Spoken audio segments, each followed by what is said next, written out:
When I was a child, I talked like a child. I thought like a child. I reasoned like a child. When I grew older, I set aside childish ways. Corinthians 13:11.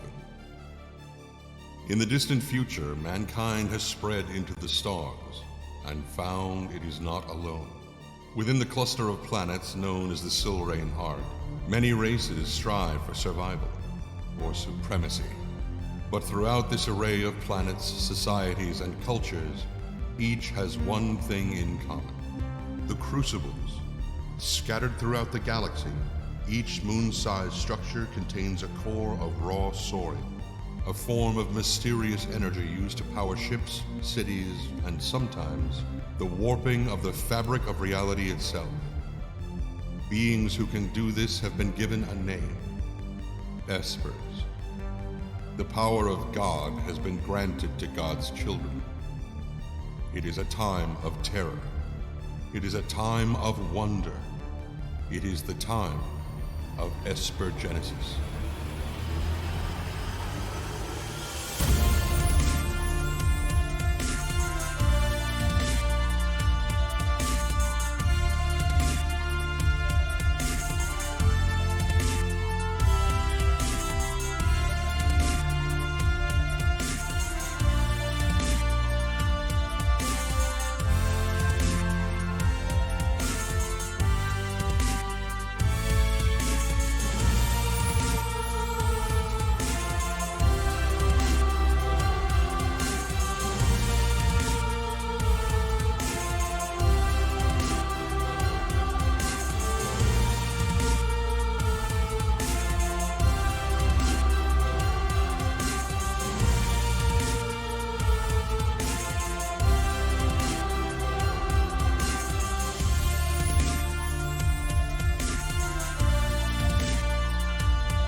That is what I am talking about. Welcome, everybody. Welcome, Arvanauts, to Friday. It is November 20th, 2020, 11/20/2020. There's something dramatic about that. I don't know what it is. But one thing that is super dramatic is day 54 of Esper Genesis. Altai Media presents, sponsored as always by Alligator Alley Entertainment. Welcome, everybody. I hope everyone's doing well and is looking forward to what I expect to be an epic session today and what is leading off an epic weekend of tabletop play, as we'll talk about in just a moment. There's a lot going on this weekend here on this channel, and I hope you folks are as excited for it as I am. Before we go any further, just a couple of reminders about ways to support us here on the channel. If you haven't done so already, please make sure to follow us here on the channel. Please check out the YouTube with !ArvTube, which has broadcasts of this and other shows on the channel. Please, and subscribe to me over there. !ArvTweets is my Twitter. I always tweet when I go live, and I talk over there about writing and teaching and streaming and music and family and gaming and, occasionally a bit of politics over there as well. That's !ArvTweets. !ArvCord is the Discord channel where you can hang out with the Arvanauts in between streams. That place is always hopping, and I am very glad that I see a bunch of you from over there. So please make sure to go over there and check that out as well. And of course, you can find the website for all of this at arvaneleron.com. Thank you, Rock God. On the financial side, we have the shop, first of all, !ARV shop, which is the area where you can get merchandise for Adventures in Middle-earth, where you can get merchandise for the Infinity and Beyond crew, and soon where you're going to be able to get Esper Genesis, this very game, merchandise as well. You can find all that over at !ARV shop. !ARV Treon is the Patreon, currently sitting at 22 patrons, 240 a month. That works out to just about 195 or 200, right around there after fees and the like. It really makes a difference to the channel, and you can get good stuff not only for you, but also good stuff for the channel. You can get a copy of one of my band's albums. You can get a custom character background. You can get an epic poem written about you. You can even get professional critiques of writing at a certain level. And of course, you can get inspirations to help our players during the tabletop campaigns within a given month. So all of that is available there, and that moves us towards other channel goals like an Untitled 4 writing competition, like a Talisman tournament and things like that. So please consider jumping on board and supporting us over there. You can also support us, of course, by subbing to the channel, which allows you to get some of those custom sub badges and emotes and all that stuff to use here, there, and everywhere across the Twitches. And of course, you also have those inspirations that you can get from here as well. Last, the publishing stuff, Icarus, first of all, for details about my Icarus graphic novel, just released on November 10th, about 10 days ago, from Athos Arts. Very, very happy with this book, very happy with how it came out. So please go over there and check it out. Some more sales and all that is always appreciated, and especially if you have the book, supported the Kickstarter, or if you bought the book and liked it, positive reviews on Goodreads are always appreciated as well. Library is Tales and Tomes from the Forbidden Library. That is my 5e adventure and source book from Alligator Alley Entertainment, who again are sponsoring this campaign of Esper Genesis, for which we are most grateful. Print versions of that are en route, so I am very excited for those. I cannot wait to hold them in my hands, let me tell you. I'm very excited for them, so they are on the way very, very soon, having finally come out on the other side of this pandemic, thank goodness. I should say, now that we're starting to come out on the other side in terms of the way the workload works. We're not on the other side of the pandemic, sadly, in the world yet, health-wise. That is going to take a little while and some better judgment and also the arrival of a vaccine. But there appears to be a light at the end of the tunnel, so we need to hang in there for that. Grayshade KS is my Grayshade Kickstarter, which will be launching on February 2nd of 2021. Very excited about this as well. Lots of things are going to be happening with that. A board game, an RPG, an audiobook, and of course the books themselves, the 3 books, which are known as the Grey Assassin Trilogy, beginning with the book Grayshade. All of that is going to be available to you through the support of that Kickstarter. So again, I'll be talking more about that once we get past what's happening this weekend, which I will speak more about in a moment. And last but certainly not least, BLM, Black Lives Matter. This continues to be important and will continue to be important for us, and so we're going to continue to push it. Please make sure to head over there to assert and affirm the importance of Black lives. There are educational resources there, details about political advocacy and the like, and also, of course, ways that you can donate to various organizations that support these causes as well. Last thing I want to mention is, I believe today, at the end of the evening, is the end of the SpecFix Midwest SpecFic book box. That is the joint deal between them, between Athos Arts, and between 3 other publishers. That's Athos. So now's the time, if you're interested, to jump over there and get a really high value in terms of the books that you get and everything else, while also supporting small publishing and supporting people that really are doing it the right way. So please consider jumping on board there to be able to support that book box. And I think that's the only thing I need to mention as far as that is concerned. Now, I am happy to talk about the other 2 big things that are happening today, and to do that, I am going to get rid of this, and I'm going to get rid of this, and I'm going to turn on that. What's going on, everyone? Good to see you all. So a couple of notes that we need to make here. First of all, just a reminder about what's coming up tomorrow and the next day. Tomorrow we have the epic conclusion, finally, of D&D with Infinity and Beyond Curse of Strahd. Tomorrow will be the actual conclusion. They will be having their final showdown with the Lord of Barovia. We will see how that all goes down and potentially the aftermath.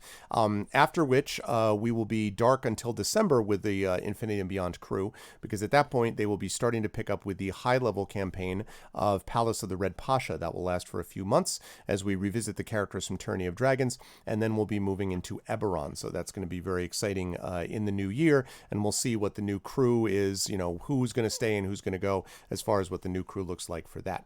As far as Sunday is concerned, Sunday we will wrap up an incredibly busy week with Sound Clash the Clampdown, a special fundraising event. And when I say special, I mean it, folks. This is going to be a big deal. We announced this a couple weeks ago. We posted some stuff about this on Twitter, and I do just want to mention that there's going to be a lot of stuff going on here as far as the schedule is concerned. We will have from 10 a.m. to 1 p.m. Eastern on Sunday the On All Frequencies micro RPG with Nathan Blades of Sound Clash the Clampdown fame. He will be also known as the Neon Caster on Twitch. Nathan will be the DJ, and there will be Brandon O'Brien, Valerie Valdez, and Iori Kusano. Nathan wrote this game, and Nathan will be GMing it, so you'll have a chance to see what this is all about. From 1 to 2 Eastern, there will be a pre-session chat with the players from Tales from the Loop. And then from 2 to 5, Tales from the Loop will take place, featuring Brandon O'Brien, this time as GM, and with Katie Chin, Amar Amaraz, and yours truly playing Tales from the Loop. So that's going to be a good time from 2 to 5.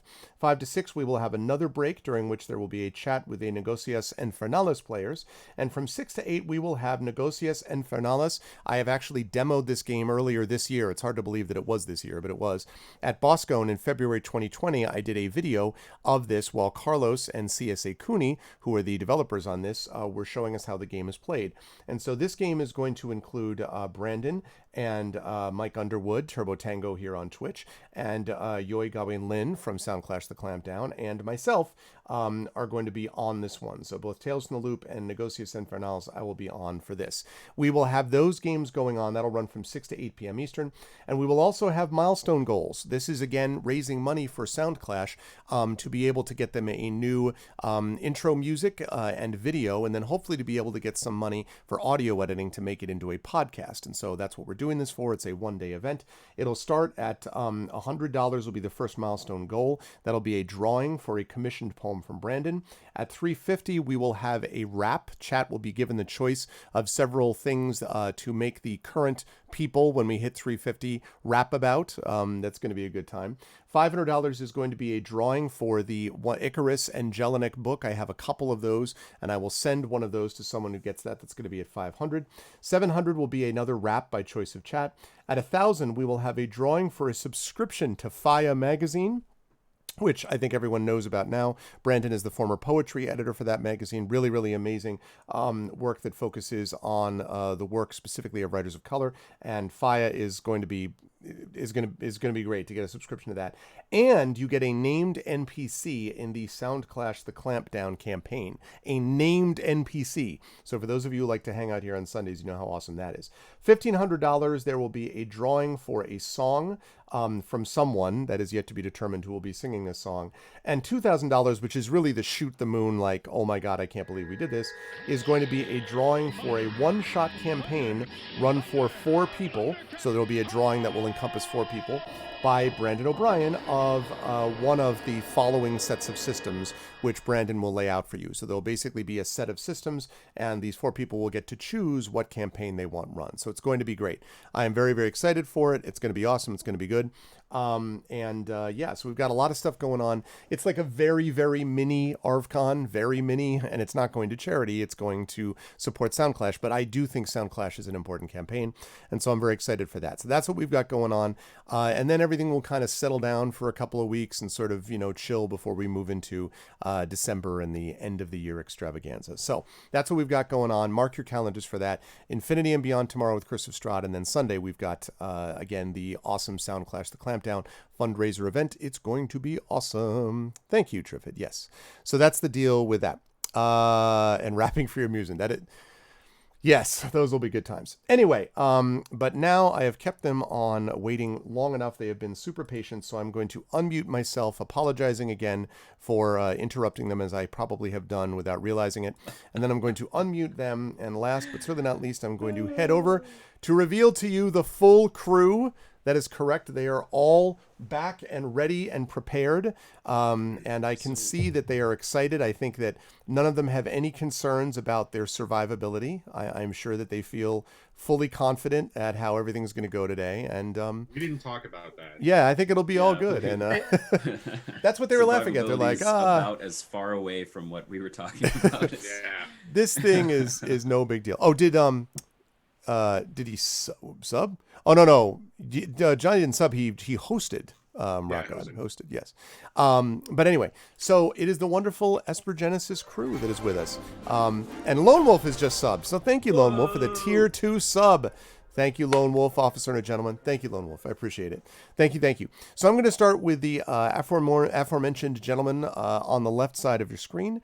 And that, of course, is Mr. Johnny Pittman. It is a pleasure to have you, as always, with us. Johnny, how is life in the universe on the left coast? And who are you playing today? I'm sure Zach can also talk about how weird California is right now. We're going into curfew starting tomorrow night, which is kind of a strange thing. And then the purge is next week. You are correct. It's a real question. No, it's kidding. Question mark? Gavin Newsom is our governor. He's, kind of a middle of the road, Democrat, so I can't really speak to that. Anyways. Rudnell has just given you a gift sub, actually, Johnny. So thank you, Rudnell. That is very kind of you. Thank you, Rudnell. That is very kind of you. Thank you. Good to see you, Rudnell. We're doing really interesting things on this coast that everybody else is doing, all across the country in respect to COVID, rather than going into full lockdown, which doesn't make any sense to me given how bad things are going. But other than that, things are going good. My partner and I, Chris Ann, have decided that we're going to finally move and get our own place. We've got a couple housemates, and so that's coming up. Wow. That's exciting and crazy. Still in Cali, I assume? Still. I'm moving. Okay, so I live about a mile from the beach in Santa Cruz, California. I'm now moving to about a quarter of a mile from the beach. It's well within sight. And give it about 5 years, the beach will come to you, so it'll be all good. Just pretty true. Cheer for our planet. Too soon. Too late. Yeah, it's good. Yeah, well, let's hope not. But yeah, so anyways, other than the move, things are pretty good, in COVID land out here. And I will be playing, of course, an Ashen Forge Melder who is writing about the fact that he spent so many of his talent points that he may not have enough to survive whatever is next. Yeah, exactly. I remember that being a big thing where you're like, God damn it, I used up everything. So we will see how that goes. But it's always a pleasure to have Johnny with us. Also a pleasure to have Kat Remba with us, who is also now, thanks to Echo, a sub as well. You have been gifted a sub by Echo Alpha X5. So thank you, Echo. This is very kind of everyone, and Echo and Rudnell and so many people have been super generous. So thank you so much. Thank you, and much love to you both. Thank you so much. And welcome, Kat. It is good to see you as well. How is life in the universe in the Pacific Northwest? Not, also the left coast, but the top of the left coast, so to speak. So they say. It is chilly here, yeah. Which for us is in the 40s and 50s. I know that there are people for whom it's much worse. I'm a wimp, so this is cold and I don't like it. But I'm sitting inside being warm tonight and playing Petrasinus in Ashen Forged Sentinel with a very large hammer. Very, very cool. Yes, and it'll be interesting to see how that long... I have a feeling that hammer is going to get some use in just about 5 minutes here. It's a great pleasure to have Kat with us. It is also a great pleasure, of course, to have Carlos Hernandez with us, who last time that we played was not with us because it was on his wedding anniversary. So, again, happy anniversary belatedly a month or so now, Carlos. And you'll be happy to know that it is not at all the case that you face tanked every laser in the hallway on the way, inexplicably, because Zach was controlling you and no one had any idea how that happened. But welcome back. It is good to see you. How are you doing? How's life in the universe with you? And who are you playing, sir? All right. Yeah. So when we were talking back before, you said, that Zach was Jaegering me, and I was like, how many shots of Jaeger did he give Ludicrou? It took me a while to cogitate what you actually meant there. So. Yeah, it's an old term for totally gave you your own agency. It was fine. It was great. Excellent. Anyway, yeah, doing okay in a time of COVID and whatever. I think locally things are wonderful. My beautiful wife, we just had our anniversary, and she just randomly made me a cake because I looked up at the cake flour in the cabinet and said, "Oh, cake," and she just said I'll make you a cake. See, I live a charmed life, people. So, I was gonna say, like, what? Like, seriously, like I didn't even ask for it. I just looked longingly at a Wow. cake, and like Baby Yoda looking at eggs, and suddenly a cake appears. So yeah, doing well. We're just married for 3 years, and so this year was leather, and I bought her a leather belt that seriously could be a piece of armor. Like it is so thick and wonderful. It's just this. It's like those girdles of storm giant strength. Yep, How I always yep. imagine them. Like this Yep. thing is great. So yeah, we had a great anniversary. I am playing Ludiku Sleepwell, who I have no idea like how many powers he has, because I don't know what you all did with him last time. So you'll have to catch me up on what the hell I have available to me. Funny story. No, we'll talk about that. Yeah, I don't think I spent too much of your stuff. I'll take a look. Yeah. Yeah, your face as a shield was more useful than any of those things, so it was fine. But anyway, no, always a pleasure to have Carlos with us. And also, of course, always a pleasure to have Zach Clay with us, who I wanted to be publicly known when Dot was on, Little Red Dot was on last time on the Air Vocalists, and talked about how there was going to be an Alien Awakening finale. And Zach, of course, is playing in that game. And I was like, oh, how do you think it's going to go? And she's like, well, it doesn't look good. They're all going to die. I'm like, you don't know. They might not die. And according to what I've heard, according to the rumor, Zach's character remains alive, which means this is not a real Alien game. I just want to point that out. But congratulations on surviving the allegedly unsurvivable, Zach. How did you do it? Tell the fans at home. And who are you playing tonight? Well, step 1 is play a child, so that the GM feels guilty if they do kill your character. Dot does not feel guilty about killing children. Let's be Yeah, you're right. Yeah. And then no, yeah, we did pretty well. To be honest, I would say 80% of the reason why we survived was Metamancer was playing a colonial marshal named Rin Blackburn, and she basically eagle eye one-shotted every face hugger that tried to get us.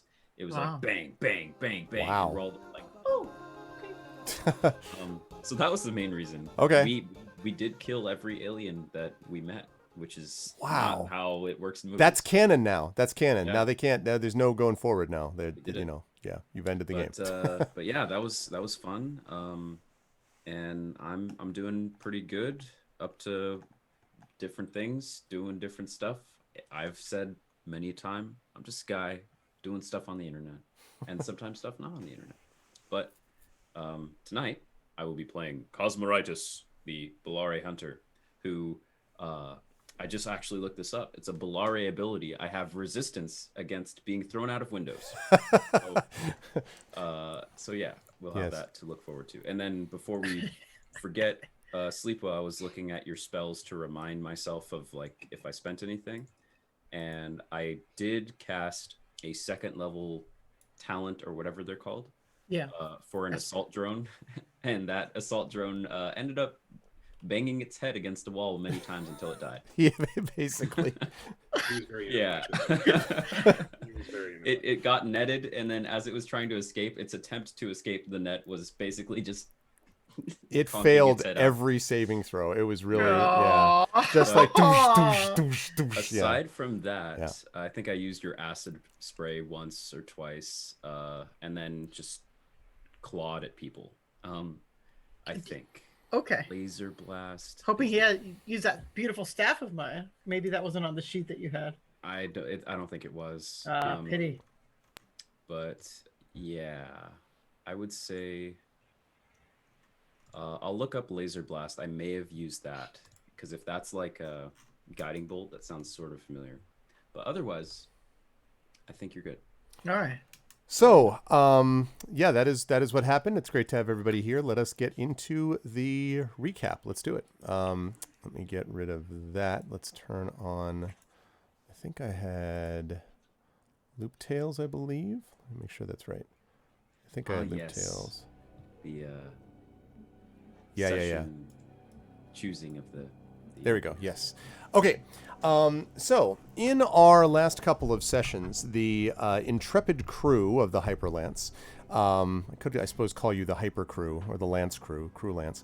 But the intrepid crew of the Hyperlance had made their way not only into the Bastion, but had made their way to the top of the Zephyr Core building.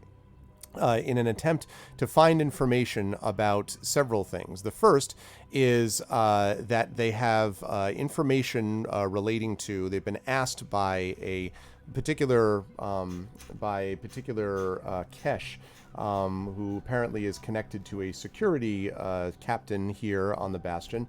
Fel Omric has let the party know that information that was being used to try to frame them for a crime that they didn't commit, namely the killing of the manager of this Sim Star, who featured prominently in our previous segment of this campaign, that the killing of the manager and the kidnapping of that star had been blamed on our 4 heroes. And so the party made its way to this building on a tip from Fel in an attempt to gather information and hopefully to be able to gather information as well about this rogue branch of the Zephyr Corporation known as Stormdark. The party has been dealing with this issue of this rogue branch of the Zephyr Corporation for some time now, because it is through that rogue branch that a deadly virus, nanovirus, which threatens the entire universe basically, or at least the Silrain Arc, was first propagated, called the Long Winter. The party had at first destroyed the Long Winter, or at least so they thought, only to find that there was an element, a fragment of the code which still remained out there on terra firma, so to speak. And so once they went back to Old Earth, they managed to track down where that code had been sent out and destroy that too, and found that in the process of doing these things, they had managed to essentially split the Long Winter into 2 portions. One portion has taken up, not permanent, but semi-permanent residence maybe, in Cosmoritis' power armor, and occasionally is visited by Kaz when he wants a good talking to by Obi-Wan Kenobi, I guess you might say. Meanwhile, the other segment of the Long Winter, which is essentially the psychotic, insane, and dangerously psychopathic version of the virus, is out there trying to track down not only them, but the remnants of its old code in an attempt to destroy both it and everything around it that moves. Basically, the party has to find it because otherwise the entire Silrain Arc is threatened. Moreover, not only Stormdark and this rogue portion of the corporation of Zephyr Corps, which designed it, but also the Shadow Technocracy, a criminal organization which is tied in some mysterious way to Stormdark, has also been on the party's trail. This is kind of what happens when you undercut their operations, blow up a base, and, cause a rebellion against the Shadow Technocracy-backed leaders, which is what they did back at the space station of Pelseros. So the party has been a busy crew, this is the way that they run things, and as a result, they have these folks who are basically been pursuing them. When they got to the top of this building, though, they managed to find a few interesting things. Thanks to some careful infiltration and some semi-careful driving and hacking on the part of some of the players, they managed to make their way over to an elevator which brought them to the final, I believe it is the 90th floor, which is the only access into the 89th floor where supposedly this information about Stormdark actually resides. When they got there, they managed to, after dealing with some troublesome guards and some other security cameras, they found themselves with a set of 4 other security guards watching over 2 apparently normal people. Cade Mavalian, who is a gray-haired human, and his 11-year-old niece, apparently Leanne. These 2 characters were being guarded by the security folks here. And when, I believe it was Cosmoritis, first sort of saw them, it might have been Petra actually, first saw them, they began to explain what they were doing here. Mavalian basically had been kept hostage using his niece's life as leverage, and had told them some information that they were going to know. Laris Baludin, the one that they believe was responsible for the coding of this Long Winter in the first place, had been attempting to decipher a classified program code that would allow the user to invade and control and repurpose any form of computer technology. Sounds very much like the Long Winter, except even more dangerous because it leads to someone actually controlling it, as opposed to it just being insane and let loose upon the universe. Someone controlling this kind of technology could be even more dangerous. Moreover, the experimentation with forms of the code have led to dangerous developments, such as that of the Long Winter as well. Baludan supposedly also had some deep-seated plans for the characters, although the party, but it's unclear what those plans were, and the details were to be found on the 89th floor. The party said, "This is great, now we have to get you out of here," but Leanne in particular seemed very insistent that they had to be careful because the security folks had told them to stay where they were. And so the party, after beginning to bring her out, fought against these 4 guards, managed to defeat all of them but one. I believe you disabled the last one, if I'm not mistaken, or incapacitated them, which all seemed great until turning back to Leanne and saying, "Hey, we have to get you out of here." Leanne smiled, grabbed her uncle by the face, and threw him headlong through a plate glass window to his death, thereby revealing herself as this that you see on the screen. This strange, metallic, shimmering, almost liquid metal creature, which appeared looking this way and said something to the effect of, "Thank you for doing my job for me. Now it's time for me to do my job on you," and then turned into this creature that you see here. And so, with an incapacitated guard, with a somewhat injured and somewhat tired party, and with a very, very dangerous creature staring right at them, it is here where we're going to pick up again, and I'm going to ask the everyone please to roll for me initiative and get things going. So, let me have us roll initiative. Let's fire up some combat music. Terrifying, terrifying, terrifying. Yep. And by terrifying, you mean good times, is what you mean. Okay, let's see. So about those talent points, we were going to level, right? You were going to level us before this all happened. I look forward to that if you manage to succeed in the in the winning of these competitions. It'll be fine. I mean, what? How bad could it be? Games. The odds are never in our favor. You see someone dressed in clown makeup. Oh God, it's okay. I'm going last. All right, outstanding. Okay. Zach's going first. Let's do it. Yeah, finally. Nice. Okay. Get some music up there. Good. Right. Let's see what we've got. Yeah, exactly. Welcome back, Right Teach Play. Here is a fight. That's basically the summation of the recap. Great to see you fight. Okay. Fight. Get over here. All right. Let's see. All right. Petra has got a 16, I believe, if I'm not mistaken. Oh, I made a mistake. I should have the turn order up first, but it's okay. Let's see. Aramis with the 9. That's the oh crap reaction from Aramis, I'm assuming. It's just kind of like the oh god. Kaz, no problem. You fully expected the sudden and inevitable betrayal. Let's see. And Petra, have to get rid of that. Let's add you to the turn. All right, and we're going to give you a 4. Okay, there we go. And actually, let's see. What did I just put 4 in? You have a 16, not a 4. Okay, that's more like it. All right, let me just put that on my screen. We've got a 21. We've got a 16. Yep. Okay. Let me know if that combat music's too loud. I can turn it down a little bit. It might be a little high on my end. Okay, turn it down a bit. All right. So there's that. Aramis with the 9. What is your raw dexterity score, Aramis, please? My raw dexterity score is 13. Lovely. Okay. Thank you. So do I go first, or does it go first? I don't know what you mean. I'm sorry.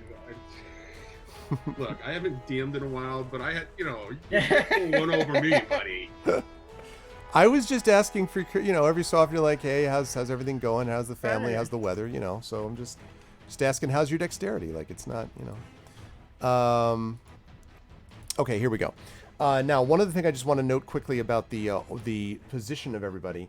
I believe I know Petra was in here. I don't remember off the top of my head if everyone else was in there, or if you were in, the room, like at the room, and I don't recall. Was it just Petra? I think the position of our tokens is. I think is that's accurate. probably right. Okay, so it would have been just Petra. So it's a good thing that Petra is one of the first to go. Why?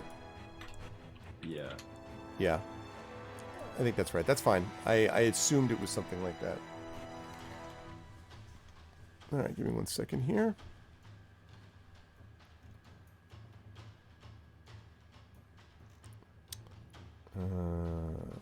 Okay, good. Lovely.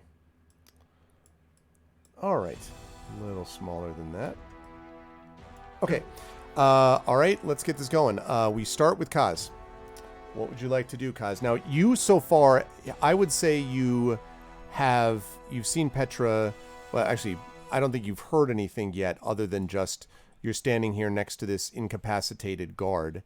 And I would say that's probably all. Petra's going to go next, and so Petra may be able to warn you of what's happening, but I'm not sure that you would know what's going on quite yet. So would I have heard the window crash?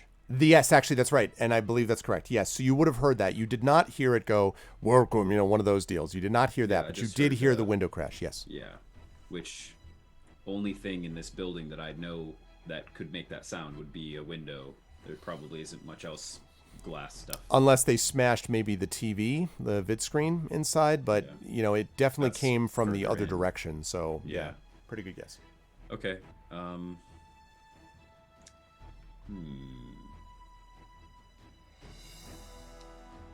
Well, aside from rushing in to see what happened, I don't think I have much, so I'm gonna rush in to see what happened. Okay. On the first turn of combat, I luckily get a plus 10 feet bonus to walking speed just on the first turn. Okay. So I will take advantage of that. I can only go 35, though. That would get you... So because Petra's standing on one side of the door is open, so that means you could get here on one turn. So I would say, to that square. So you actually can see just past Petra's shoulder this image that you see on stream of this thing. It looks exceedingly unfriendly. And you can see that it has, in addition to what you see there, it has two what look like arm-mounted, like some kind of gun, rifle of some sort. And its hands... and you also see that the window is shattered, and you also see that Melvalian is nowhere to be seen.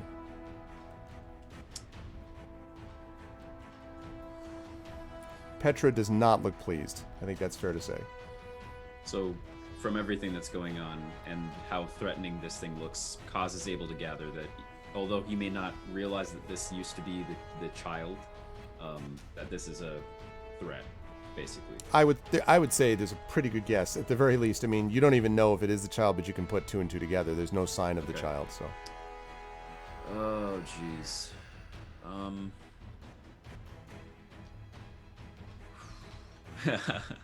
I was looking over at Roll20, and then your chat is right next to it, and I see you got some bots. Oh, nice. We're moving up in the world. Time. Yeah. That's yeah. Cool. Welcome. Double bot. Anyway, yeah, double bot. Well, they were summoned by the this thing arrived, and they're like, okay, wow, like spawned to the yeah. It's like that's from all angles. Right yeah. Oh God. Would this creature's power is meta, so.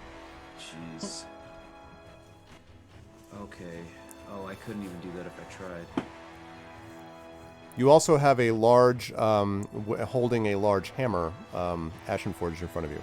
Yeah, I do. And is the door only 5 feet 1 square wide? Yes. Or is there... Okay. So I need to squeeze past her if I even decided to dash. The only Could you hold your action?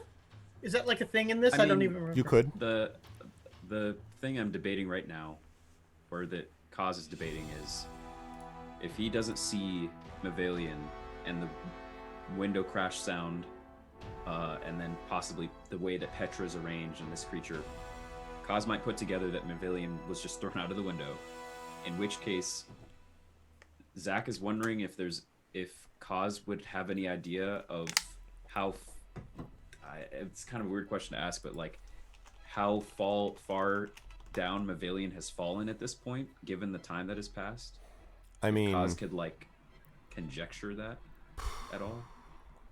Like, if you're thinking about whether there's a way, no. I mean, if you're thinking about, Kaz is imagining maybe his move right here is to dash, jump out the window, and I have some varieties of ways that I could try to recover him, but I don't know if he's close enough. Oh boy! Like if he's already fallen 100 feet in the time it took me to get here, but I don't know if Kaz would know that. I just had this image of you, how epic it is for you just to run through at the window and just like dive after. Yeah. That's what I was thinking too. I have a grapple gun. I figure something out. That's sick. Thank you very much for the tier 3 sub, JLC. Wow, thank you again so much. It's good to see you, JLC. I hope all's right. Yeah. And Rudinell, I know you always say the bots are never in the channel. Like you leave just for like 5 minutes and the bots show up. We never see you and the bots in the channel at the same time. I'm just saying, like, maybe. That's funny. The alter ego. No. As far as all that, here's what I would say about that. I have enormous admiration for Kaz's abilities, but I doubt very much that in about a span of, let's say 4 seconds of the smash followed by moving into combat, which is 6 seconds, I don't know that in 10 seconds you can arrive, see that someone has been thrown through a window, calculate, and then leap out the window based on whether. I mean, I think it's going to have to be a like snap Either thing. So if you either you do it or you don't. I mean, this all happened. He would have been thrown out the window about 10 seconds ago. I'd have to go back to, God help me, my high school physics classes to think about how fast that means he's moving.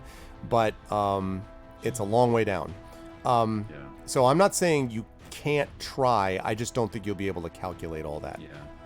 And Kaz doesn't really have a means of helping either of them, even if he does. I mean, he has a grapple gun, he has rope, but no way of stopping them, no way of... Your Iron Man dreams have not been fulfilled. You could, like, snipe shoot them before they hit the ground if you wanted to spare them an easier death. I'm not sure if that would be much better. Use your bullet to shoot somehow like a I don't know, like a mattress down below that just pops over. Yeah, an inflatable mattress. Here it is. It's time to shine. This is your moment. If we had like a remote control car, like a remote control flying car, or I'm looking through my inventory, one of the things that I've held on to this whole time is that old villain Ibis who had no body below the torso, and he had his disc platform. Right. We never had it repaired, but that would be something that we would use. But if you could repair it while in free fall. Yes. Yeah. So unfortunately, I would love to jump down and try to go get him, but I just don't have everything that I would need. Yeah, you could just throw Sleepwell. Sleepwell, fix it. We never really set up a way. I mean, that'd be a cool like James Bond way of like, oh, I summon the cab to come and sweep under us, but we don't have a way of doing that. We don't have remote control set up. I trust in Sleepwell's abilities. No, I'm good. So with that, calculating through Kaz's extremely fast celestial brain. Yeah. Literal galaxy brain. Yeah. He's like, oh, sorry, dude. And I'm gonna instead just take advantage of the benefits that I get on the first turn, and I'm gonna take shots at this thing. Okay. So I'll give it 2 good old sniper shots, and as a part of my hunter subclass, I get advantage on my first turn in combat on creatures that haven't gone yet. As you're, by the way, as you're looking at it, this thing is sort of shimmering, despite the fact that it looks both, as I said, solid but liquid. It's sort of hard to get a clear look at what its surface looks like, because it looks as if it's constantly liquid moving over some solid core, is what it looks like to you. Is that hindering my... No, you can still get that, but it's you've never seen it before. All right. So. Okay, so I have 2 sniper shots with advantage, so I'll roll 4 times. Okay, I'm trying to think also about whether you need to. I'm wondering about 5 feet and dealing with Petra there. It's up to you. Because what I'm wondering about is the advantage part. Like I think. I think that's fair.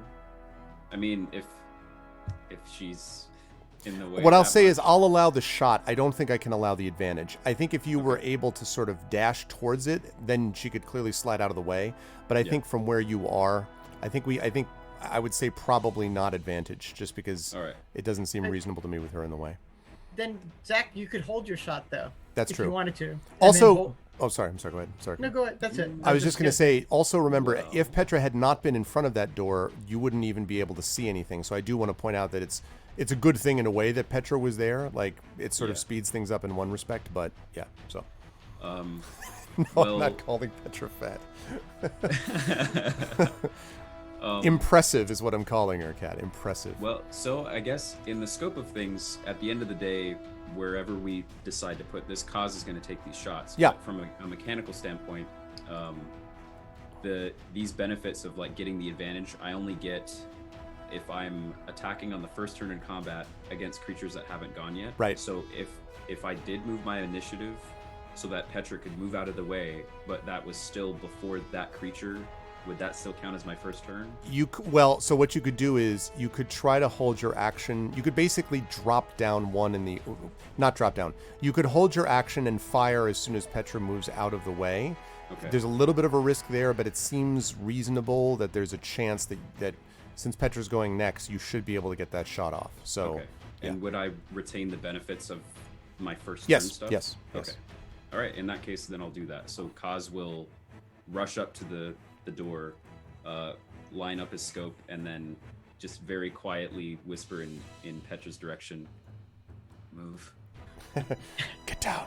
I love it. Move those big bones out of the way. I love it. All right, so the tower, the fortress of strength, known as Petra, is up next. Petra, you see the situation. You heard the whisper. What do you want to do? So, and just to make sure I absolutely know what's going on, this is, that's the thing. That's the thing. So that once was a girl. I'm going here. And you've got her positioned in the middle of 4 squares. Yeah, I shouldn't do that, should I? How about I go here?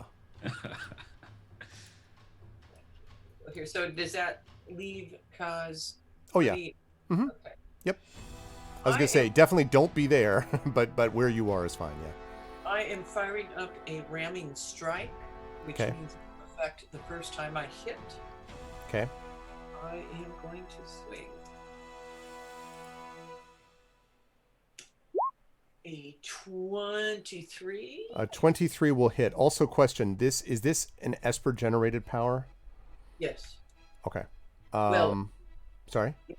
It is out of the Esper Genesis book. I guess I don't know what. No, I guess what I meant was it an Esper power, like a talent or something like that, or is it? Yeah, it's a Sentinel power. Okay, cool, excellent. All right, yeah, that is a hit.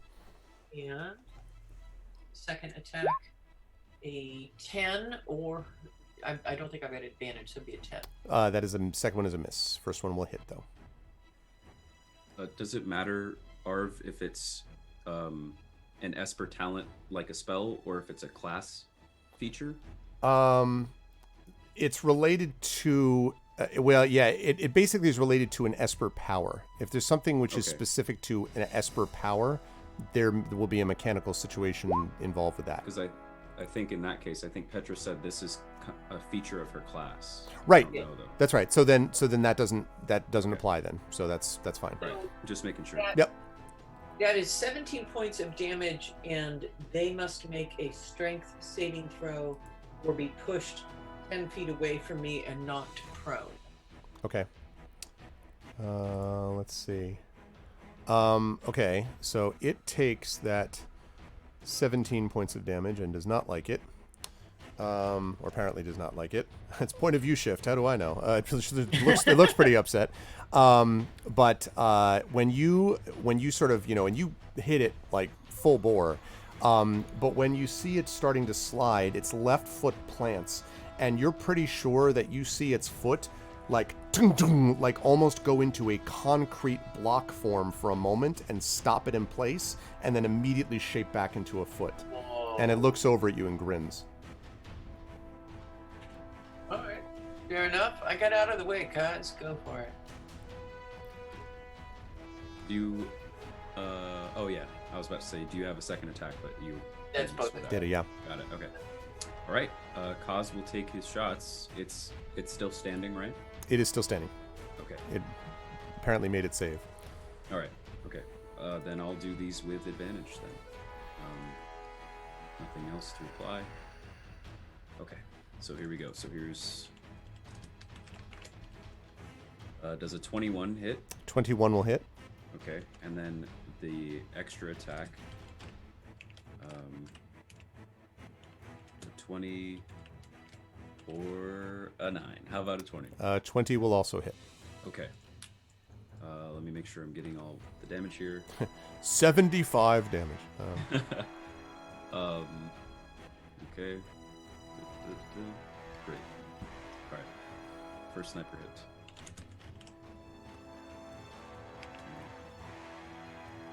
Does this happen to be a construct? Let's... No, not a construct. Okay. Good. Well, not good, but... All right. He's like, actually crap, but... Actually terrible. Okay, just making sure I have all that. 2d8. Dex. Good. Well, but is it an automaton? Because don't you get bonuses for automatons too? Only constructs. For I have one permanent favorite quarry, which is constructs, and then most of the time I set my manual one to automatons. But right now my manual one is set to Kesh and human, and I don't think this is either of those either. Gotcha. Yeah. Thank you, Brenhauser, for the resub at tier 1. Welcome to 2 years of support, 24 months. Thank you very much. I appreciate it. Thank you. Thank you. Okay. Do we have is that 14 damage that I saw? Yeah, that's for this first sniper hit, and then the second one, and that's including the deft strike, which is sneak attack, and then I won't apply the deft strike again, but then this gets this bonus damage for that. Okay, so it's 14 plus 19. Okay. All right, so those shots like take, big chunks out of it, and you notice as you're looking at it that these chunks hit the ground and they seem to sort of ooze as if they're liquid and then kind of solidify as they are sliding on the ground, these two chunks that you see here. And the creature, whatever it is, sort of looks down at it and looks at you, and its sort of look becomes kind of, it's becomes grim, let us say. Thank you for the resub with Prime, Aaron. Thank you all for the subs and resubs, everybody. But it looks grimly at you, and then turns its attention. Break is like an hour. Turns its attention to Petra in front of it. So it is going to run over here. Okay. Oh, and at the end of his turn, Kaz will turn to the hallway and say, "We've got a problem." Okay. Cool. All right. We've got that, and so is going to reach to you, Petra. Okay, and we'll start out with a critical. That's lovely. So I have a natural 20. I have a 21 to hit, not natural, and then and then a 12. So both of those will hit. No, it's hitting 3 times? No, so it attacked 3 times. It hit twice. The 12 does not hit. Okay. But the 21 and the natural 20 obviously hit. Okay. So, let's see. This is... this looks like it's going to hurt. So...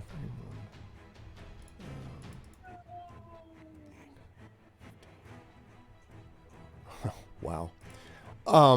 So it picks you up with incredible strength, Petra, and literally just reaches out and with one hand slams you into the floor repeatedly. You take 46 points of damage as it slams down into you repeatedly. You are quite obviously prone at the moment. There was a crit in there. Yeah, the crit did not help. So 46 points. Wow. Yeah, that's one of the bigger attacks I've seen in recent tabletop campaigns. And so it does that. and then it points, sort of looking down at you. It points at you, Kaz, and it says, "You're next." Sorry. Jesus. Causes lowers his scope so he can look at it with his real eyes.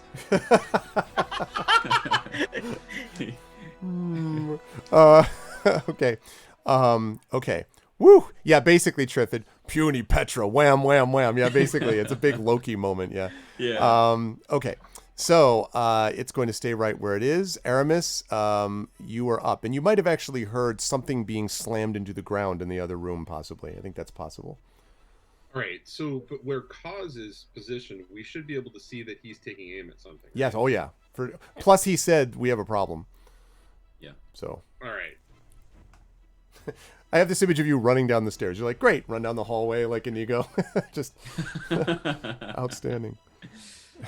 Yeah, Aramis is gonna, move towards. Okay, let's see if I can move Aramis. There we go. Aramis is gonna move next to Kaz and kind of peek around the corner, to the door. You see Petra on her back on the ground, looking kind of messed up. You see this silver bluish metal robotic thing looking with this sort of fierce blue cold gaze in the direction of the door. 10, 20, 25. Aramis is going to, as he's seeing this, he's going to look back over to Sleepwell and say, "Well, you wanted to be a doctor," and then he's going to move into the room. Okay. What the hell does that mean? And Aramis is going to move to about there because I think that's about 30 feet altogether. The wind whipping behind you through the shattered window from outside. And wow,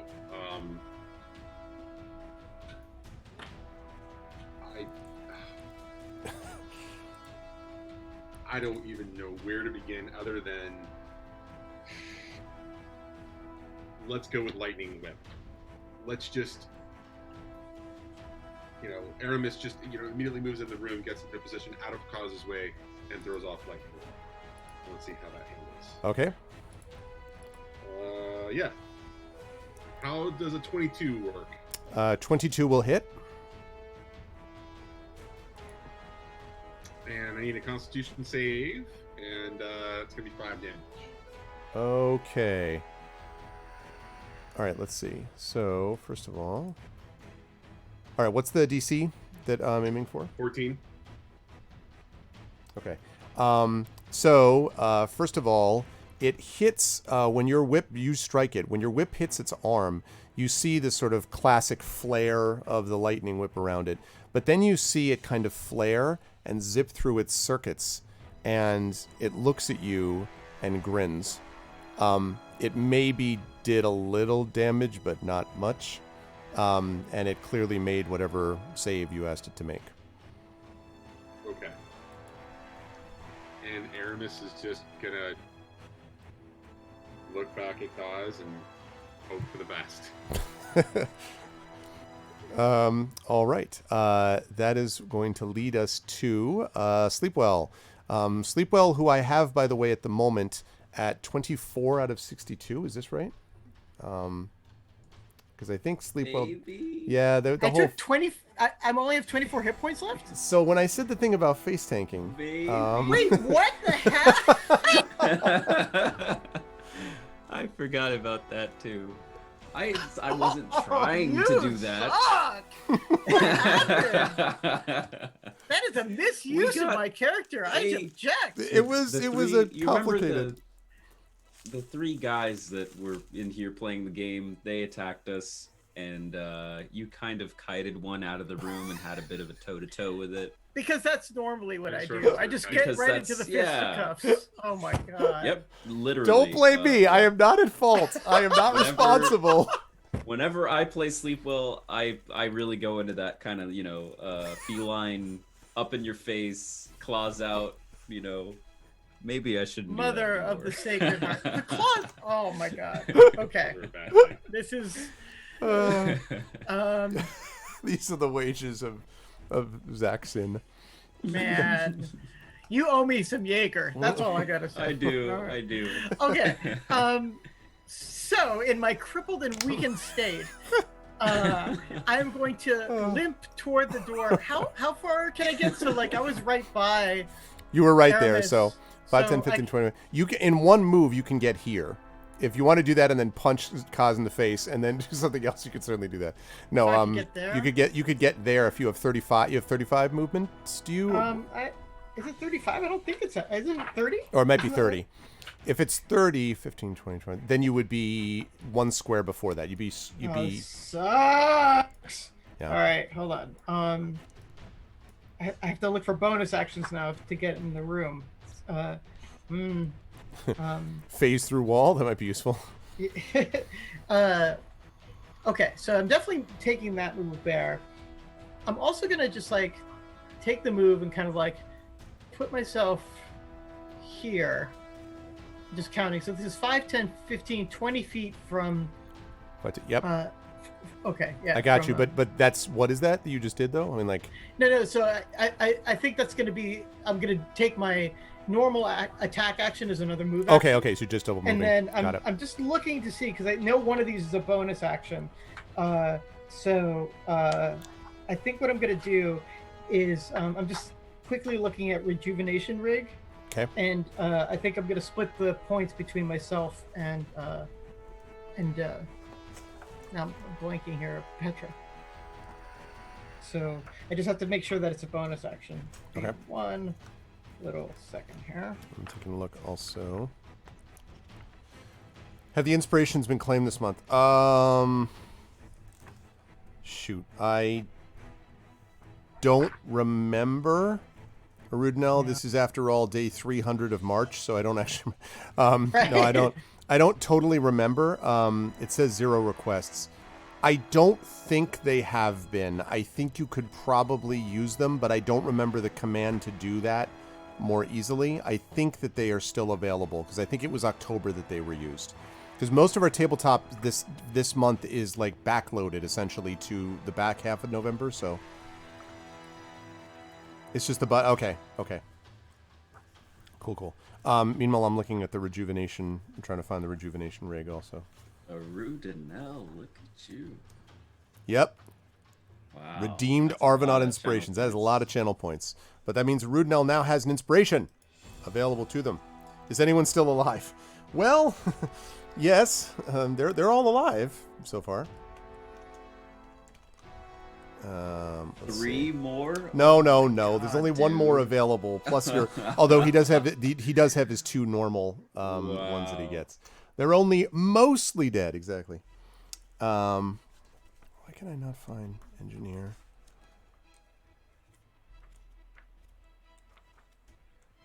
Okay. Yeah, rig expansion. Blah blah blah. Yeah, the I see it. rejuvenation it's an action. It's an action, not a bonus. Yep. So, I think what I'm going to do actually, since I'm just so wounded and so crippled, I won't actually take that second move, but I'm going to go ahead and use that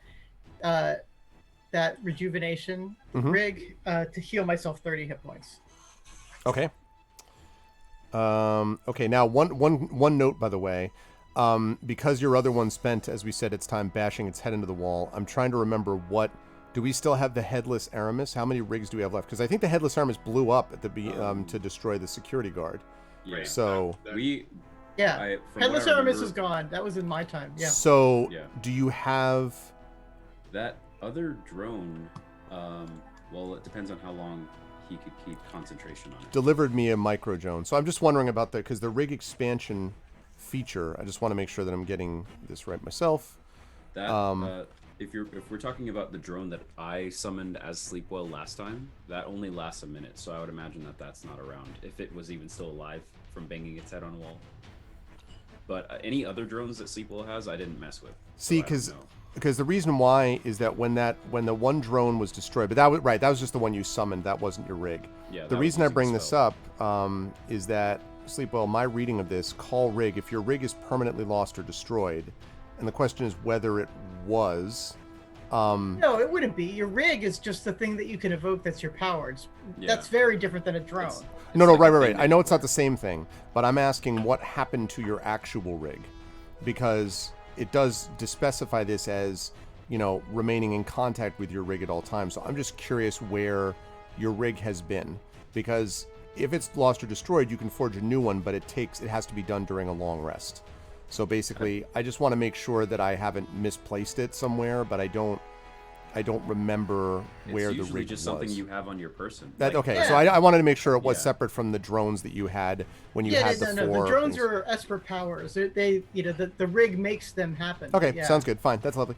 All right, so you have your rig, rejuvenation, lovely. So you're going to divide the number of hit points equal to 5 times your engineer level, and you can choose any creature within 30 feet of you. Yeah, I'm choosing my own damn self. Yep.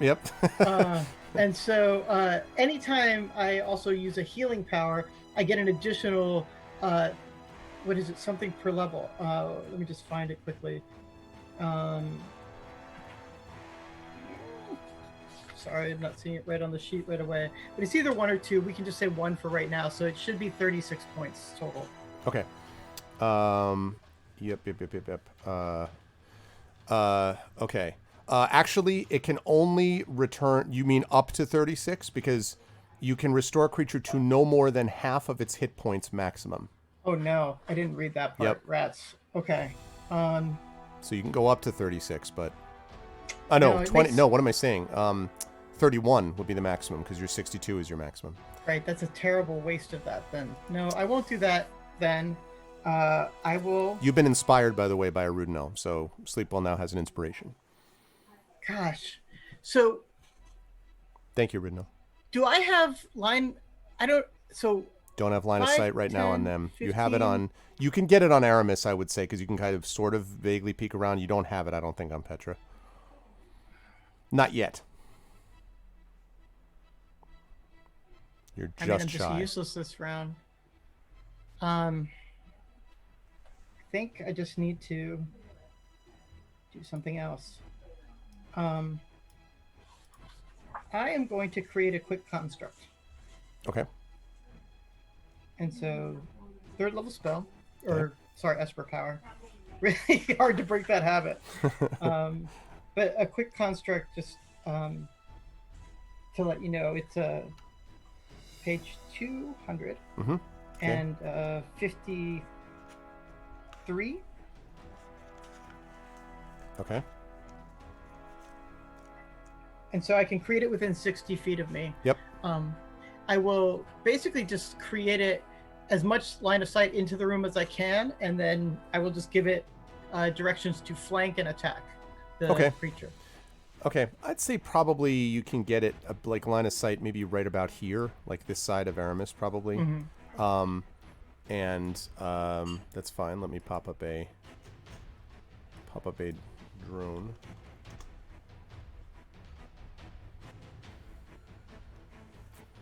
All right, let's see. Let's go with that. Not that big. It can be that big. This enormous robot. Okay. All right. So you said you ordered it to flank and attack? Yeah, to flank the creature and attack it. And I believe we have that thing going on your turn. So I think you'll be able to attack this turn since it's been created. What's it? Do you have a thing on its movement? Actually, let me see. Yeah. I think it moves like 30 feet. It's like it's basically a medium humanoid. Has the statistics. Oh, okay. Statistics of a forged construct. Okay. Right. Give me just 1 sec then. It's basically the same thing as Headless Aramis if you have that information handy. Right. Yeah. In fact, I might have it too.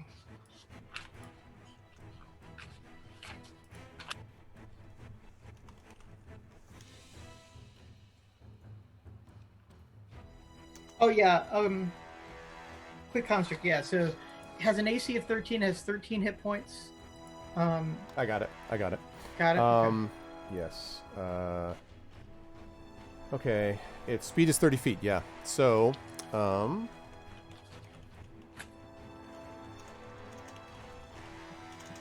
so I'm going to put it right after you in the turn order.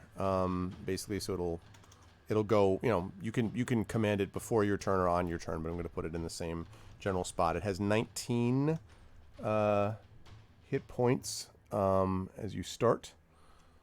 So 19 out of 19 hit points, and we will put that on that category. Cool. All right. Right. Forging attacks, blah, blah, blah, blah. Okay, good. Lovely. All right. Sounds good. So it's going to flank and attack. So I will put that under your control just so you can move it where you want to, Carlos. So right here. You should have control over it now. I do. Okay. It's going to get behind the thing. Okay. And it's going to stab it in the booty. All right. So go ahead and make an attack for it. That's going to be a +4 to hit. And then do I also add my proficiency bonus to that?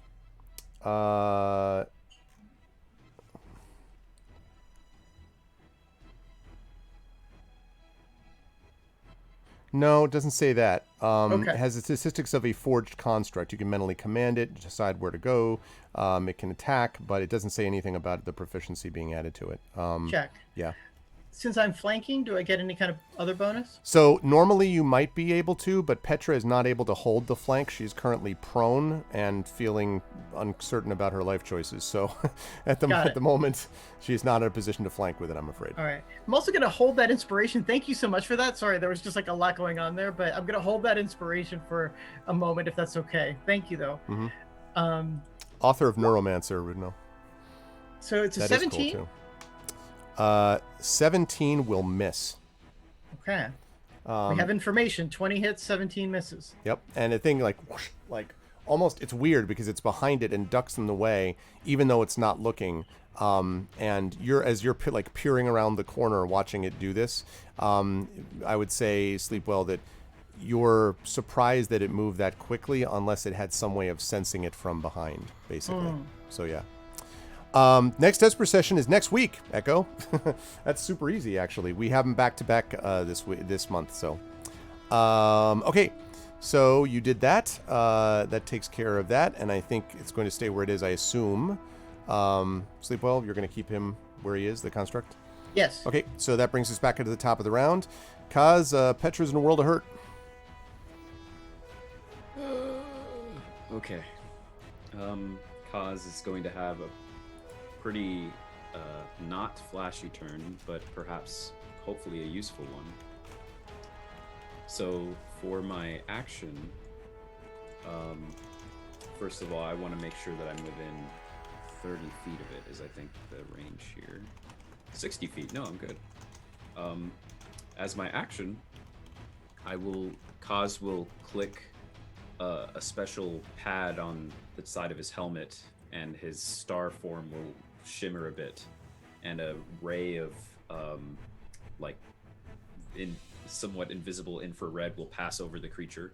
Okay. And I'm using the Stalker ability Data Scanner, which says, as an action, choose one creature, construct, or automaton within 60 feet of you. You immediately learn the nature of the target's damage, immunities, resistances, and vulnerabilities. Very nice. So you scan over it, and the first thing that you note is that this is some strange combination of, it is clearly an automaton, excuse me, it's clearly an automaton, but there are definitely some organic components to it. Now, you have encountered things like this before. You may remember that some of the Kanasi that you met before had this kind of combination organic, synthetic material, but this is perfectly blended. In fact, if you had to guess, it's almost as if the liquid possesses both human cell capacity and also, or conditions, characteristics, and also essentially metal characteristics, steel, some kind of like strange plastic steel. Yes, very much so. As far as resistances, it is resistant to poison and lightning. It is immune to being charmed, exhausted, or frightened. What else can you determine about it? It says immunities, resistances, vulnerabilities. There are no vulnerabilities. It is also resistant to impairment or paralysis. Okay. Can you identify if it's a creature, automaton, or construct? Well, from what he described, Automaton, it definitely. seems to be Okay. Yep. Organic automaton, perhaps. Mm-hmm. Okay, so it was poison and lightning. Was resistant. Is resistant. And also And then- resistant to impairment or paralysis. Okay. And then it's immune to what conditions? Charm, exhaustion, fear. Cannot be frightened. Got it. Which, Okay. you know, you maybe didn't need a sensor to know that. Yeah. Kaz will say, don't use poison or lightning. This thing is an automaton.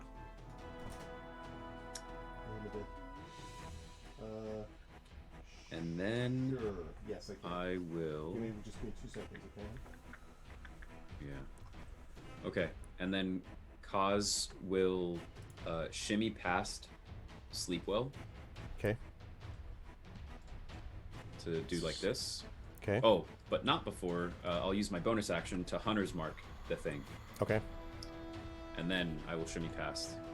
And then Kaz basically is, after getting that data scan and it's passing through him, he's reloading and getting ready for his next turn, because that had to use my action. That sounds good. I'm going to quickly go tuck my daughter in while I do that. You can. Petra is up next, and you can all. We can auto run combat. You can all. No. No, you cannot turn it onto God mode. You can just take a look and decide what you want to do to avoid destruction. I look forward to hearing what you come up with. I'll be right back. Okay. 24 hit points? Come on! Holy moly! You guys, Yeah. I got 10 hit points left You- out of 26, and I can heal myself 45 points. I do have that ability, Okay. but if this thing hits me like that again, Yeah. Yeah, I think it got a natural 20 on you, which is very unlucky, but you should definitely heal yourself and get out of the way. I'm gonna I can't actually tell you what I'm gonna do. That would be unfair. that would be unfair. But you could act it out.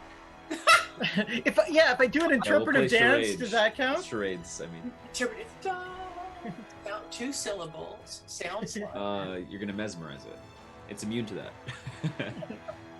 It'd be That's like funny. Paul Nichols with the fan dance out of one of his Jeez. Sleepwell is going to come out. That was always one of the worst moments ever. What is this thing immune to again? Just out of curiosity. It's You immune said to- Poison? It's immune to charm, exhaustion, and fear. Oh. We don't- resistant to lightning and poison? Resistant to lightning, poison, impairment, and paralysis. I'm not really sure what impairment is, so I'll look that up. Might be I think it like has to do. blindness I think or something? I think it's like a negative instead of being like completely immobile. Let me look. But my ramming strike does Conditions. thunder damage. Impaired.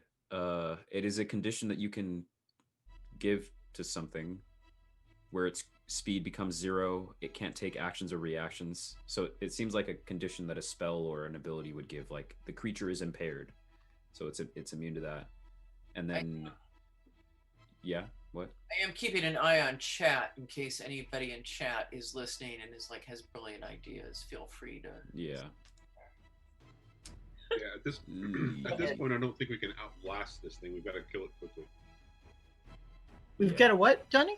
We've got to kill it quickly. It's got to go down quickly because Yeah. I've got 14 talent points left, and most of the stuff that I do is all based around things that would, do damage over time of things that it isn't Yeah. resistant to, or it's immune to. So I'm pretty powerless here. Okay. I think the only thing I really have that's going to be effective is flaming discs. So Did any of those guys that we fought with before have weapons you could pick up, like a laser rifle or something? I They guess did, but technically. I'm not proficient in any of those, so I would be at a disadvantage in using any of those weapons. Are you proficient in staff by any chance? Like, No, no. even okay. though I got one of those, I'm not. So wait a Like minute, simple hold on. weapon? Yeah. I don't think so. Let me double check that. Okay. All right. I'll be right back. I'm gonna heal, and then Prince Justin is asking who to inspire. If you want to inspire me once I post healed, I will try to hit hard. But Oh, healing is a bonus action for you? That's awesome. no, I don't Is think that it's a bonus action. I think I need to take one action to heal. Is that a one-time thing for you? Yes, it's basically 5 points per level. Okay. Let me look at that. No, it turns out that I am proficient in collapsible stack. But I even then, basically, I'm doing, on a maximum 5 points of damage because I have a -2. I have a -1. I have a strength of 9, so I've got a -1 Yeah. there. It would be much better if I was to yell, terrible expletives at it more than anything else. Okay, sorry about that. I would say, Paul, once I've healed, then you can do it. But that's my suggestion. Okay, I'm back. Sorry about that. Did we lose Kaz? Or lose Zach? Or He said that he was just fed up with the fact that you were so disrespectful as to walk away from the game, and then we all pleaded with him. We were like, no, it's okay, Zach. seems reasonable. And then he just stamped out. It was terrible. So Carlos is playing his character, right? I just want to make sure I know. I'm gonna Jaeger the hell out of this dude. Oh man, what's up, Shadow? Good to see you. Hey, Prince Justin, Cat Rambo or Right Teach Play? Who gets my inspiration?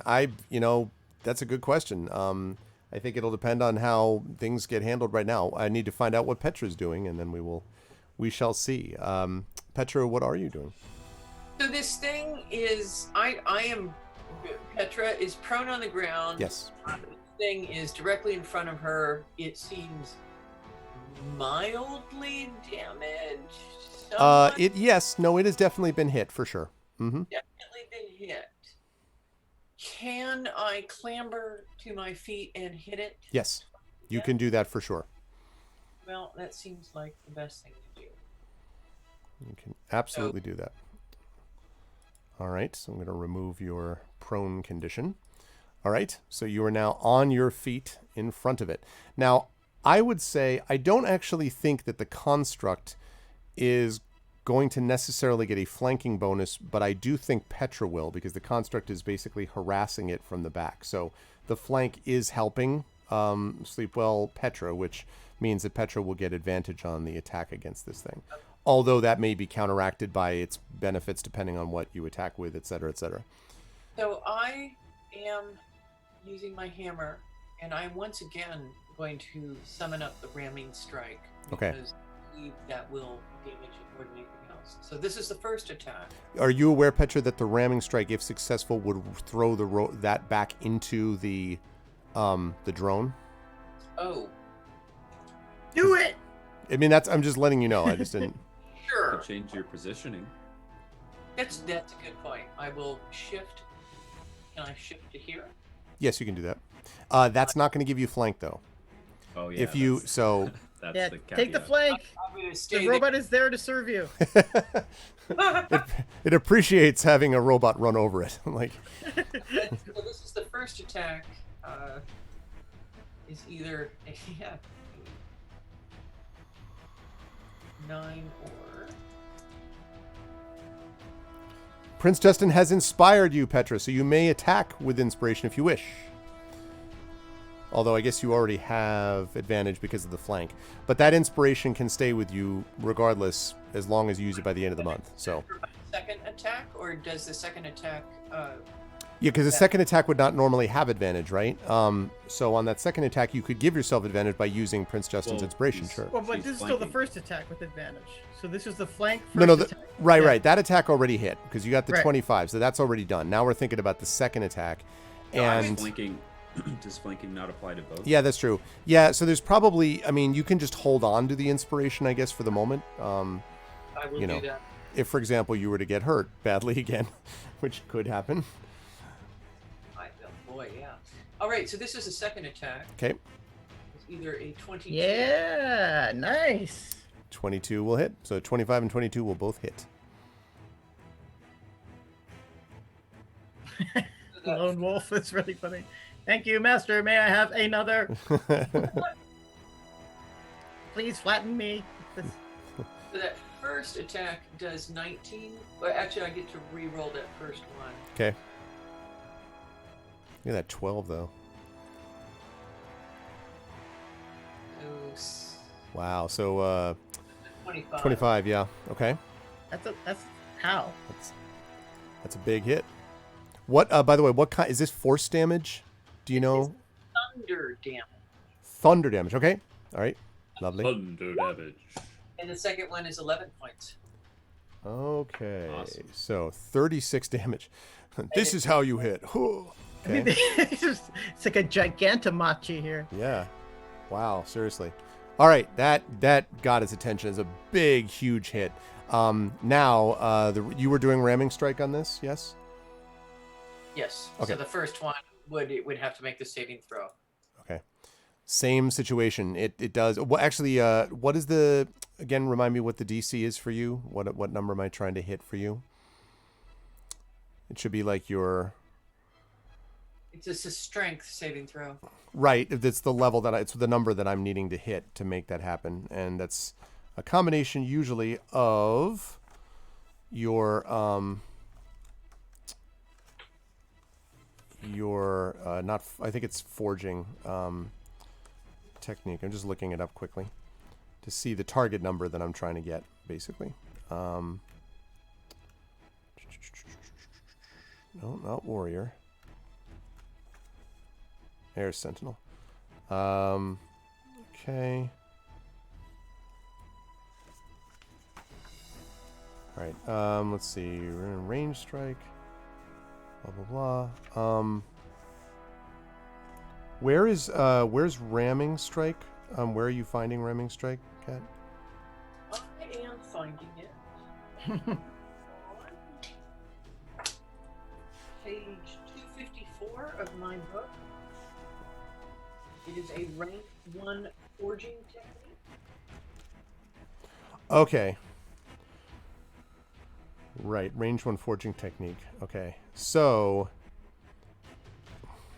this is okay, so this is Esper oriented then. Yes. Okay. So that becomes important because of the net. That's right. I remember. Never mind. We're all fine here. Thanks. How are you? Okay. So, for you, the ramming strike would be forging. So it'll be your forging ability, which is forging ability.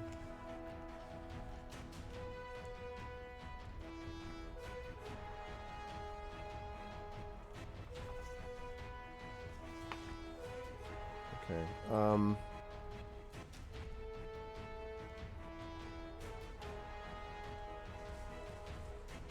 Okay. So again, when you do that, you hit it, and it does again the same thing that you saw before. And actually, the drone almost bangs into Sleepwell's drone, but stops because again it puts its foot down as you're hitting it, and it kind of locks in place. It again manages to resist being pushed backwards. As if it weren't already clear, this thing seems to be very tough. But you definitely hit it. Okay, and you're going to... actually, you have to stay where you are because you got up as your move. So, all right. Let's see. Bonus action, Petra? Yeah, do you have bonus action? No. Okay. So, in that case, let's see. The creature is going to... Okay. So, it is Leanne's turn. It is going to reach out again. It's going to reach out and touch someone, by which I mean attempt to slam you again. It will do so 3 times. Or to attempt to 3 times. We are talking a 19, a 26, and a 28. Jesus. Wow. Petra. It's a boss. I'm going to confirm that all of those will hit. Okay. So...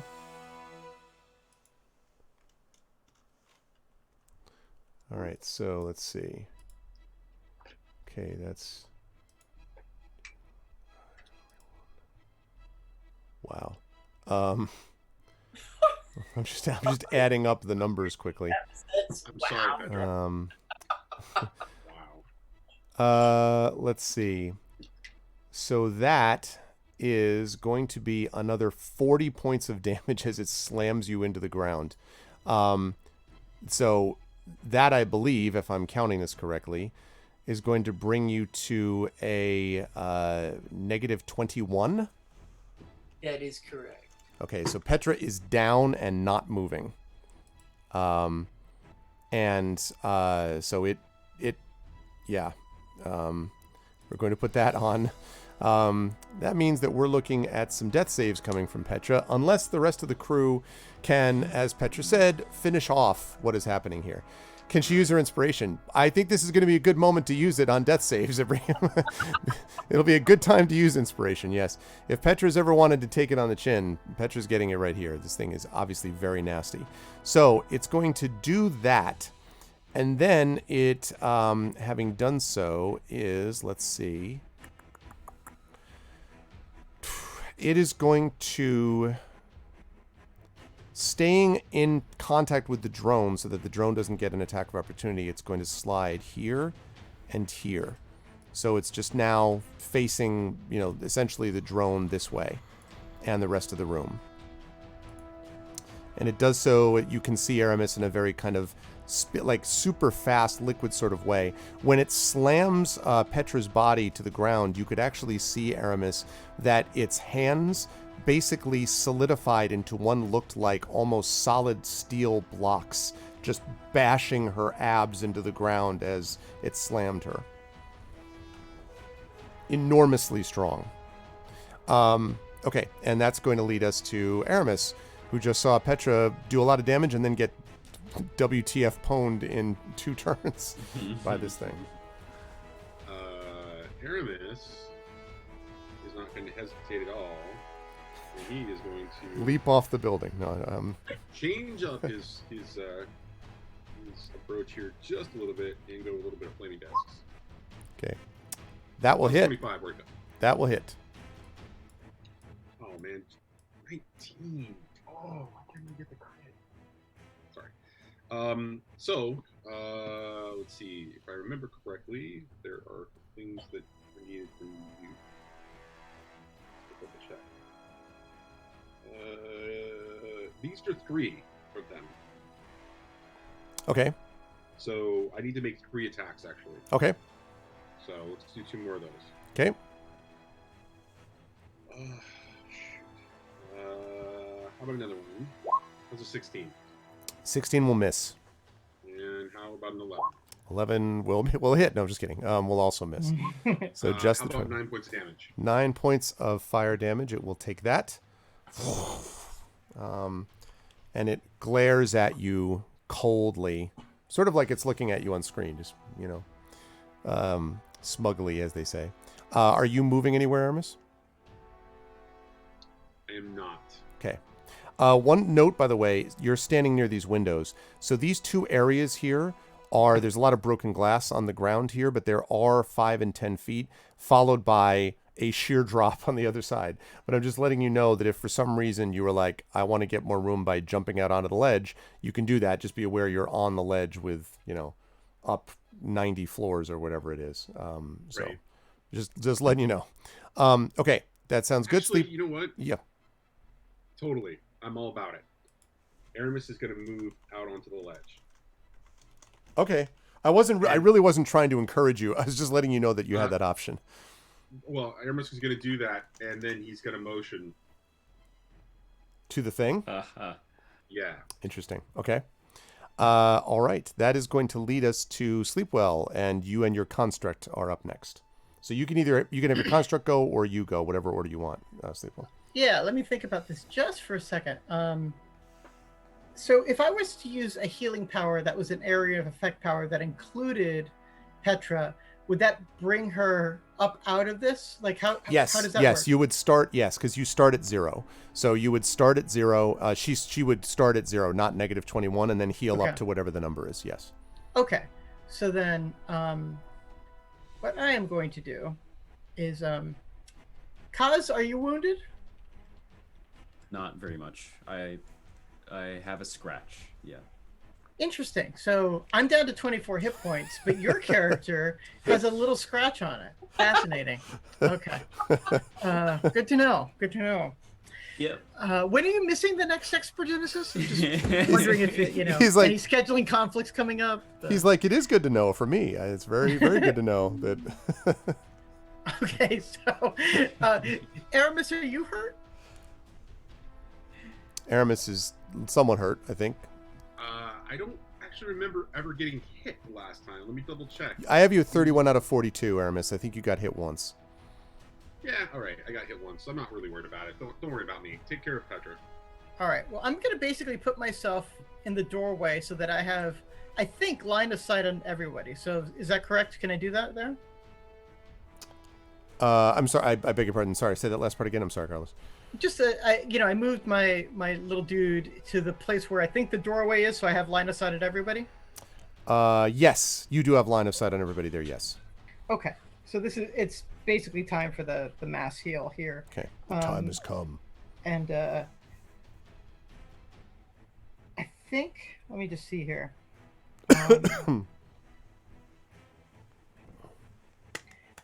Just trying to get the number right here.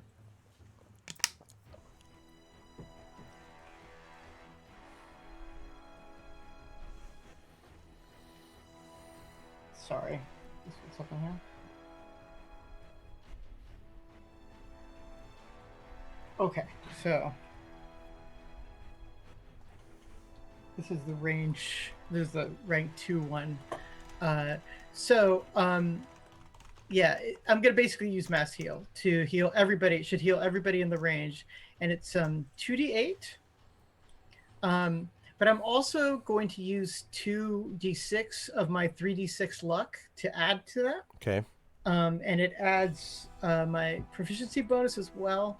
And whenever I heal others, I also heal myself. Yourself, so yep. I'm gonna add an extra 6 to that to myself. So 2d8 and then 2d6 to everyone. And plus 2d8, 2d, and 3. 3d. Oh, yeah, plus your proficiency, and then 2d8 Right. and 3d6 total to you plus proficiency, right? Did I calculate that right? Well, the last one is just plus 6. Oh, just plus 6. Okay, yeah. got it. Okay. Okay, so 13, and now the 2d6. That goes to 0. So everyone gets 20, and I get 26 back. Okay, so 26. So Sleepwell is up to 50. Aramis is at maximum. What's the what's the range on that? What's a radius effect, I should say? 30 feet. Okay, that's fine.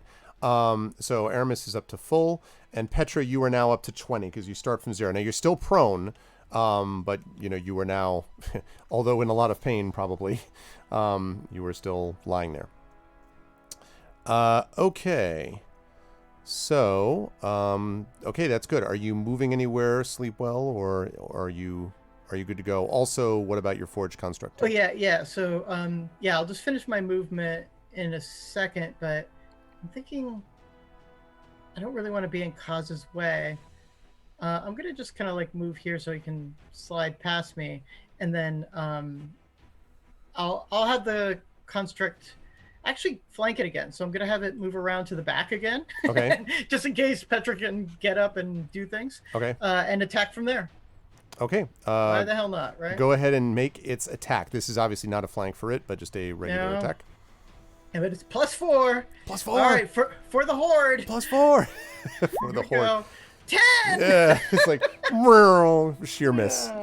Sadly. Okay. But still, nonetheless, that was a hell of a heal. Okay. That is going to lead us to Kaz. You are up next, and Petra is on deck. Okay. Kaz will nod to Sleepwell and say, "Thanks for the healing," and we'll I'm going to set you on fire. We'll scooch past and step into the room, right about here maybe, or perhaps here. And I could try for something fancy, but if it's taking down Petra, then I think he's just gonna go for straight damage on this thing. Okay. So I'm gonna do the usual 2 sniper shots. Okay. And here we go. And if these hit, then I'll do that sneak attack damage, because as long as that drone counts as an ally within 5 feet, then that'll happen. But I have to hit first. Sweet. That's That is a great miss. roll. That's a awesome. Yep. Mm-hmm. That's Also a an miss. awesome- Yeah. I think I remember I was asking if inspirations like go away after sessions. No, because I just think after the month. still- So you would I have think it. I still have one left. Well, if it was from last month, though, it goes away. If you had it from And last this is our time, first. Oh yeah. You're yeah. Right. Okay. It's last month. So in that case, yeah, there's nothing I can do to. hey, help that. Iscaria, what's up? It's been a long time, Iscaria. How you doing? Yeah, those are my 2 attacks. That uses my action and bonus action. So I say thanks for the healing. Go in and whiff 2 shots, and then I'll step maybe here-ish, Looking to see if anyone saw that, maybe. Yeah. Okay. and that'll be my turn. Okay, that is going to lead us to Petra. Petra, you're sort of like, like you are breathing again, but you are on the ground and prone, but you are alive and conscious. I think you're muted, Cap.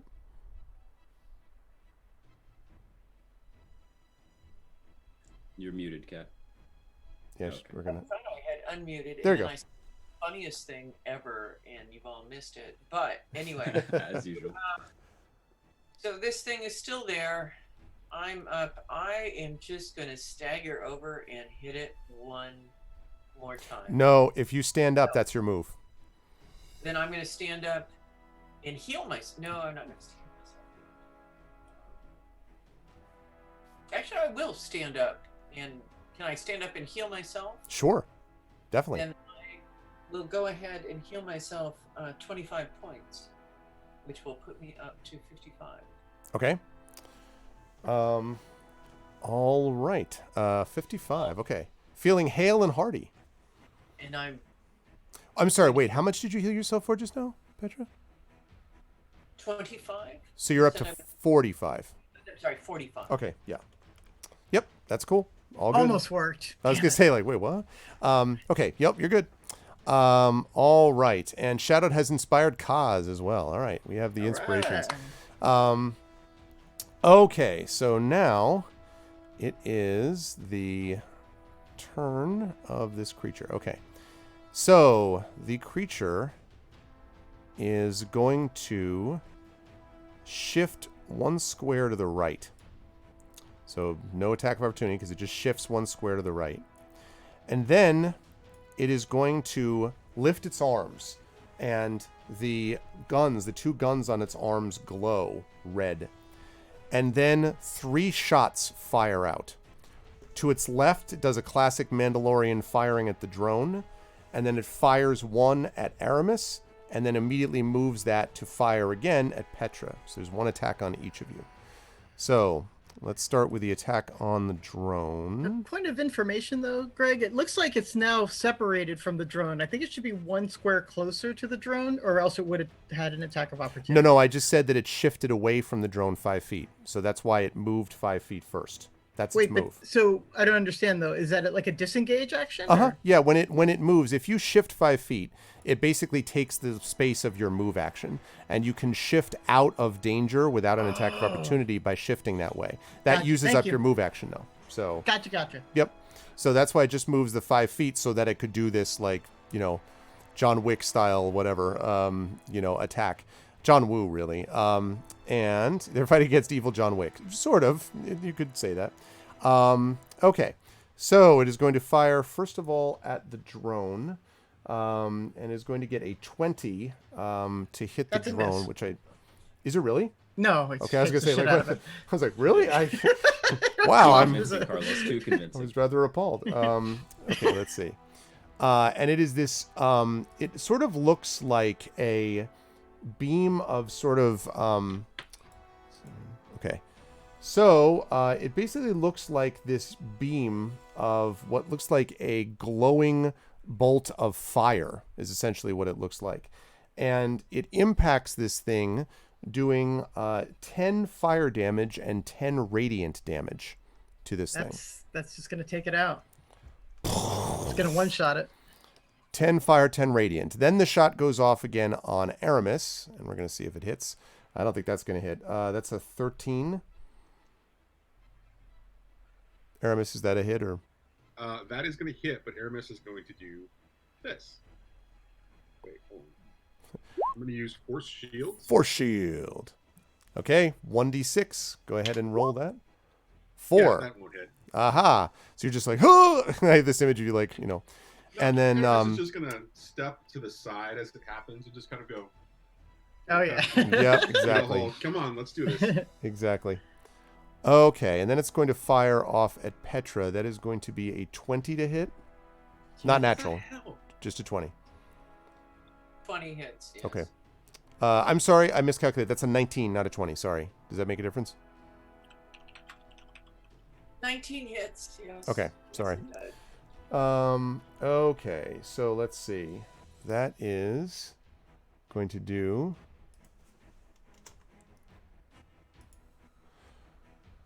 Okay, that and... Okay.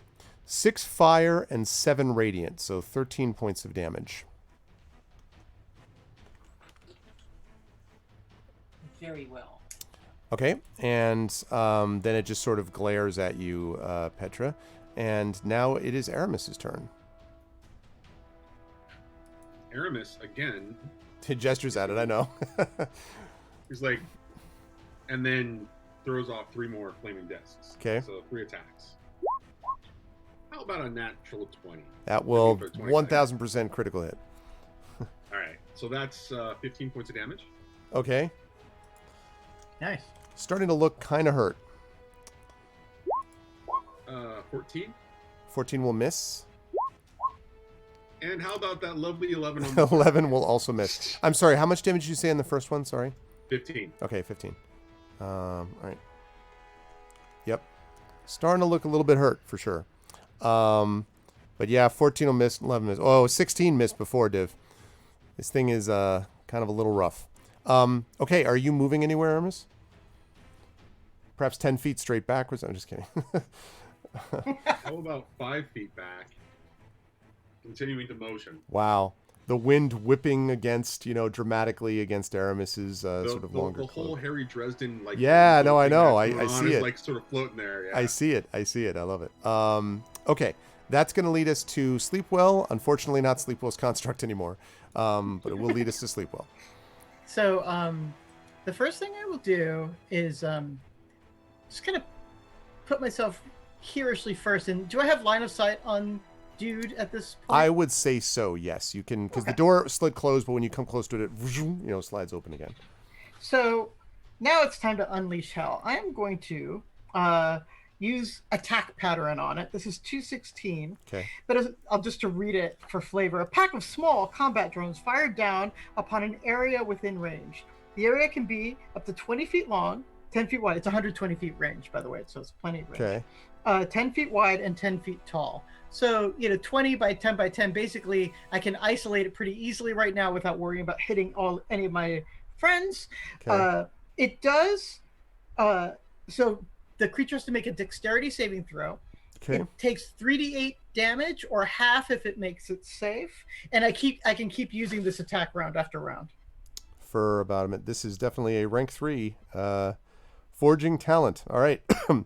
All right. Okay, so you materialize these as you rain hell. It is unfortunately for you resistant to hell. I'm just kidding. So resists hell.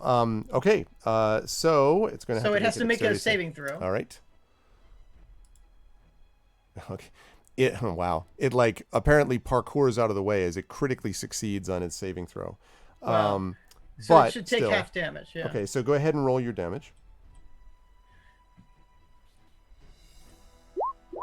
So 9 damage. Okay. All right. It is looking definitely a little hurt, somewhat hurt now. Okay. I'm just thinking, was there anything else that I could do as a bonus action? I don't think so. So I think I'm done. Okay. All right, that's going to bring us up to the top. Note to the players, I'll try to have us take a break in about 5 minutes, so everybody knows. So go ahead, Kaz. You are up, and so is your party, and so is this thing. Okay. I'm not going to do much else other than just try to snipe it again. That's what I do best. So 2 more rolls coming at you. I am inspired, so I may... can I choose to use inspiration after I make the first roll but fail? No, you have to choose ahead of time. Okay. If you're going to use it or not. I'll save it then. Okay. These are normal then. All right, first sniper hit. 16 does Miss. not hit, right? Okay. I'm not. It's gonna be after Petra. Yeah, I'm gonna save the inspiration. I'm just gonna try for it again. Ah, how about a 24? 24 will hit for sure. Okay. What kind of damage, by the way? Force? This is. I think it's just regular old piercing damage. Piercing. Okay. It's doom damage. It's doom damage. Yeah. Okay. Here we go. Plus Hunter's Mark. There's nothing next to it, so...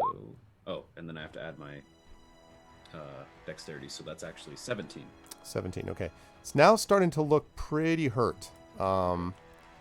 Having done a fair bit of damage, well over 100 points of damage, all of you so far, it is starting to look pretty hurt. And Kaz will... Let's see. Oops. He'll go here. He'll move over there. Just kind of hugging the wall. Okay. And that'll be my turn. Okay, that leads us to Petra. I will first remember to unmute. And then I am standing. I am hale and hearty. I am going to just march up and hit this thing. Okay. Hopefully. I like the wind-up. Dune up. I'm getting it's over 9,000 vibe here. So I'm going to presume a 9 does not 9 hit. does not hit, sadly.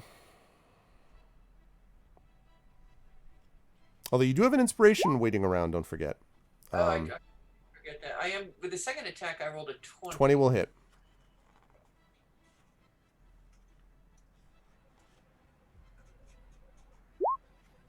And I get to re-roll that one. Yep.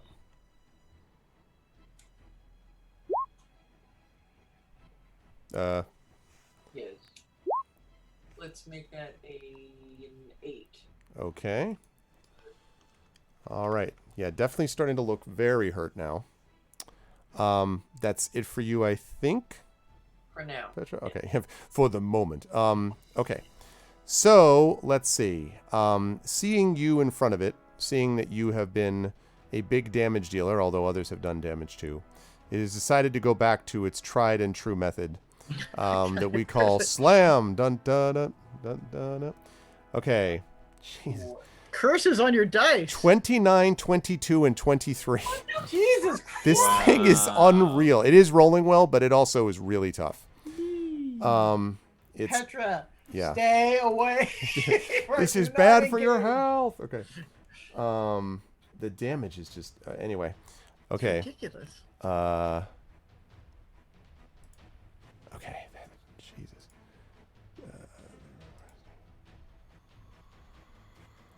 Well.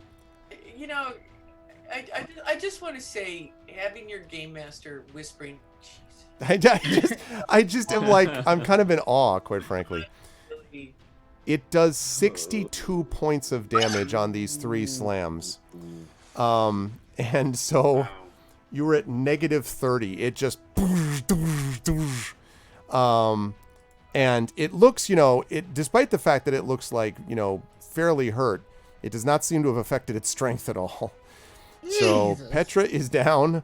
And the creature, having done that, is... Can you just repeat the amount of damage? Was that 62? That was 62. Okay, I just wanted to... Yeah. All right. It was absurd. I'm going to mute and go unconscious now. Wow. Okay, so it does that, and then, let's see. It is then going to... But there's more? Next. Well, it has its move left, so it's trying to think of what it wants to do. Okay. It is going to... It's going to run here. It's going to leap on and over the table. And it's going to basically duck behind one side of this couch.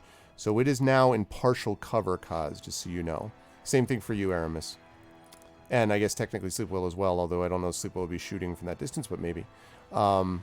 So that's the deal with that. I promised everyone a break, and I'll ask the party. It is pretty hurt, but, you know, Petra's down, and it is 10 after 11. So does the party want to take this 5-minute break now and come back? Yeah. All right. So 5-minute break. We will be back in just a moment. Chad, as you see, what has definitely been one of the toughest fights that the Esper Genesis crew has had to handle. This thing is nasty. So we will be back to you folks momentarily. You are watching Day 54 of Esper Genesis, sponsored by Alligator Alley Entertainment. Altai Media presents. And we will see you lovely folks back here in about 5 minutes. See you in a bit. Oh my God. Pray for us.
This is Okay, ridiculous. we are back. Welcome back, everybody. The party has just been talking about what a nice, easy, stress-free fight this has been, and how everything's how our going DM just is a completely according to. I keep looking at the picture of it and just thinking like it's the ultimate like smug, like just like you have nothing for but the party is damaging it despite the fact you have nothing for me. Okay. I believe that was after just hit Petra, which means that we're down to Aramis, I believe, is what we were on. And so, Aramis, you are, I think, yes. So, Aramis, you are up, and Sleepwell is on deck. Well, Greg, I don't know what I'm going to do right now. I have Well, no I freaking feel clue. like crap, and... Oh, wait, I noticed that somehow Aramis has become Petra. That is unacceptable. Just give me a second here. Let me move all this back. There we go. Perfect. Giggle right. image of Sleepwell cosplay. I think Sleepwell wants to cosplay right now as Kaz for reasons previously explicated. So I don't. Can I ask you something about the table that this little whatever it is like found itself behind? Can you tell me a little bit more about that table? It looks to be a steel table. It looks like it might be riveted to the floor.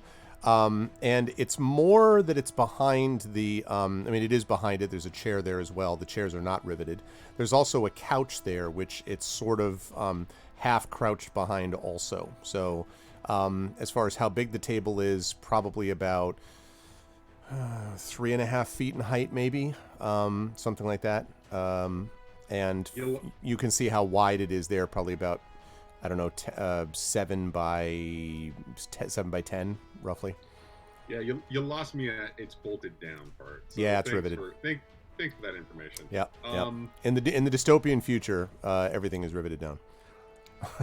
that's a riveting fact. Yeah, it's true. Oh, damn it. I hate this thing. I seriously do. So what is over here? Hold on a second. Let me see if I can ping it without bringing something. What is over here on this side? Is that a wall? That is a well. Do you mean like there? So there's ledge up here. In fact, now that you're out here, I can show you the incredibly exciting reveal you've discovered. Oh wait, come on. Stop doing that, game. All right, you've discovered the incredibly exciting reveal of even more ledge. It's basically a ledge that goes around, apparently, the outside of the building. The wind is whistling here, but that's basically what it is. Okay, so, but yeah. my question but there's a wall between you and Sleepwell, if that's what you're asking. Yes, there's... Yeah, so there's glass to about here. Yeah, you can actually see the glass barely. Like, there's glass right there, and you can see there's a line between where the glass ends and the wall begins. So, yeah, the wall extends about 5 feet south of Sleepwell's position. And then there's a lot of broken glass for about, essentially 15 feet, starting from here.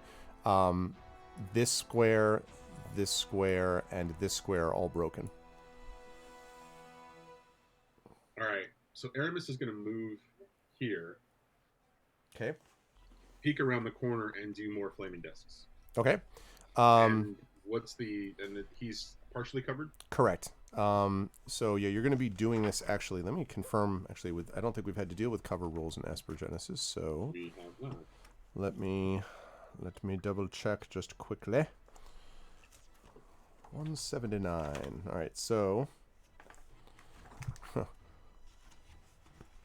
when fighting a terrible cyber beast, cover is incredibly useful for it. No. So with half cover, which is roughly what this has, it has a +2 bonus to AC and dexterity saving throws. Lovely. But I also get half cover because I'm behind a wall, right? Yes. I would say yes. Because I'm being... Yes, cheeky. you are. Okay. Mm-hmm. All right. Well, let's do this one more time. And let's see what actually happens when I do this. Okay. A little bit of pew, pew, pew. First one's going to miss. Second one's going to miss. Third one's going to miss. Third correct on all counts. All right. Well, that's Aramis is just going to hold his position. Okay. Sleepwell, you are up. Yeah. Kaz is on deck. I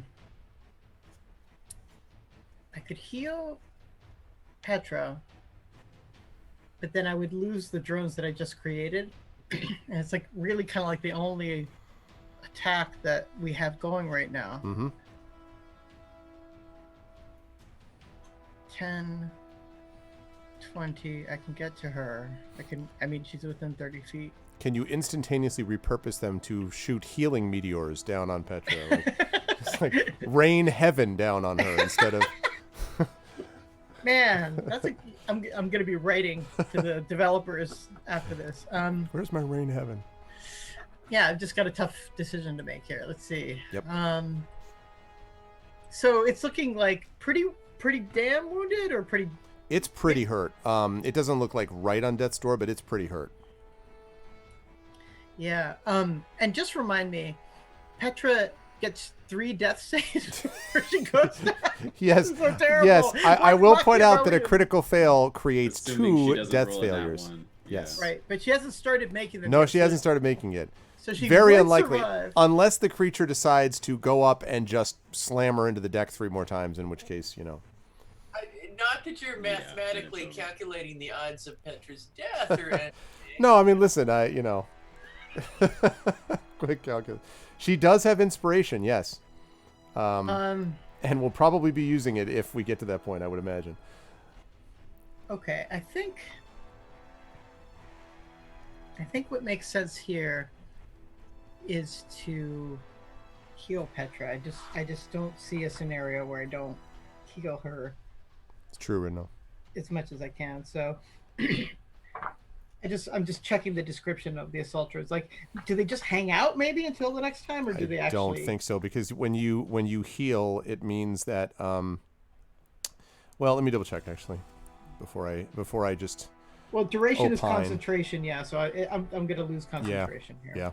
Yeah. Yep. Okay.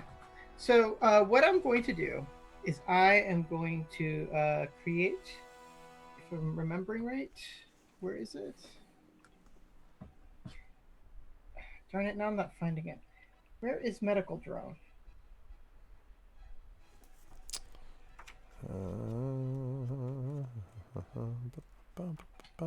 I thought I had something called medical drone, but I don't think I do, actually. I'm sorry. I see a medical unit. Oh, medical unit. Which is also a rank 3. Do you have Yeah. enough talents for that? So Yeah, I have 1 rank 3 left. This is the 3rd and final Okay. rank 3 that I can use. So yeah, you can do that. You forge a tiny medical drone that moves that you can use your bonus action to administer treatment to one creature within a 30-foot radius. Now, the only thing is you've got to close 5, 10, 15, 20. I'm there at 30. I guess you're there, yeah. So, yes, you could, right. And then the target creature is healed for 2d6 hit points. So you could do that if you want. Plus my bonuses. So yeah, that's what I'm going to do, because clearly Petra's going to need multiple healings. So I can't just keep doing this round after round. I'm just going to have to keep on using the medical unit to heal her. Just pumping her in. It's like, yeah, that's right. It's like she's going to become Bane basically. Yeah. Yeah, so I'm going to do that. Okay. And so Mini medical drone.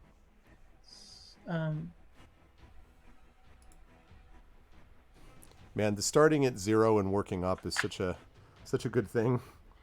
I'm going to also use my last luck dice here to make it 3d6. Okay. Very logical. Okay. So, oh, and I'm also healing myself 6 for this. Okay. So she heals 12. Okay, so she is now up to 12, and you are up to 56 now, Sleepwell, I think? That seems right, yeah. Okay, and you're staying where you are movement-wise? Or not? Yes. Yes, I am. Okay, Kaz, you are up. Now, Kaz, I want to tell you that from where you are, you're basically looking at 3/4 cover for this creature because it's also behind the couch. In fact, it seemed to do that on purpose so as to avoid. So it has half cover from Aramis, 3/4 from you. You can move over especially because Petra's prone at the moment. So you could shift left. You could move left, basically slide left, and then you'd only be shooting at it when it has half cover. But as of right now, your current line, it's in 3/4. Because it's crouched behind the couch. Yeah. Crouched behind the couch. Yes. Crouch couch. Okay. Crouch couch. It's its legendary move. Once per combat, it can crouch behind a couch. It's its lair action. Oh, and what does 3/4 cover? 3/4 cover provides it +5 to AC and dexterity saving throws.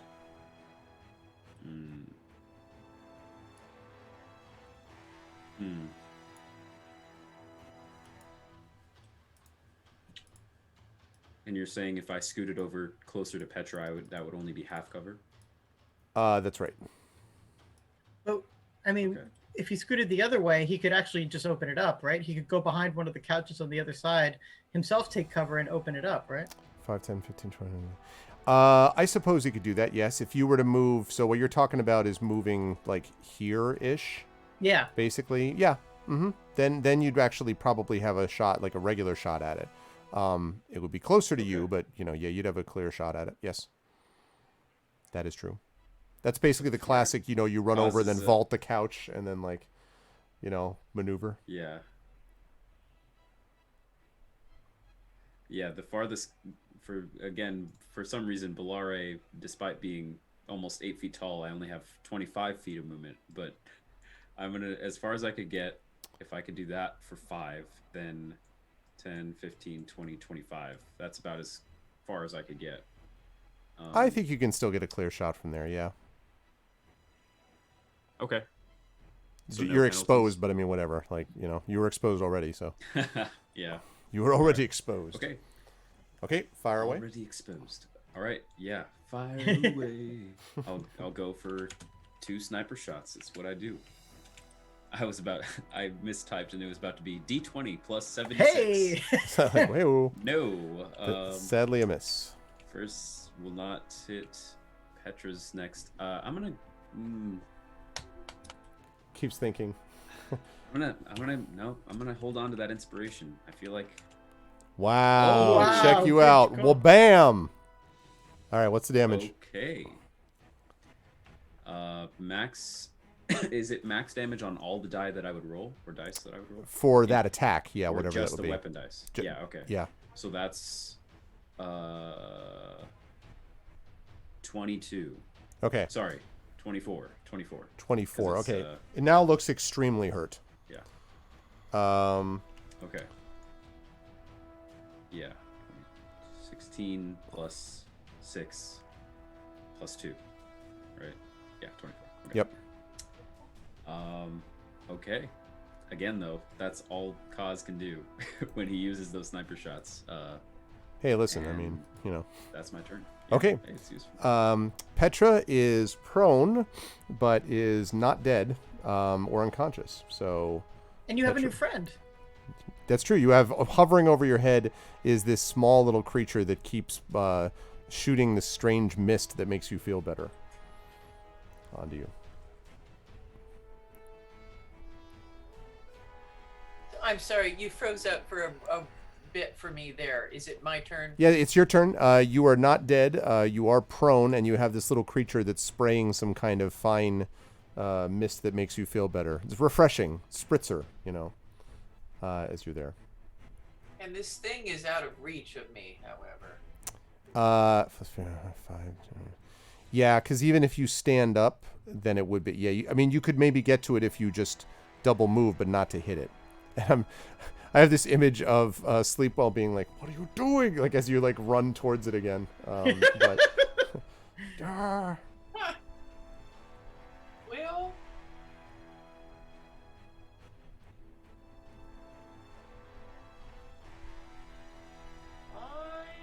I'm actually going to.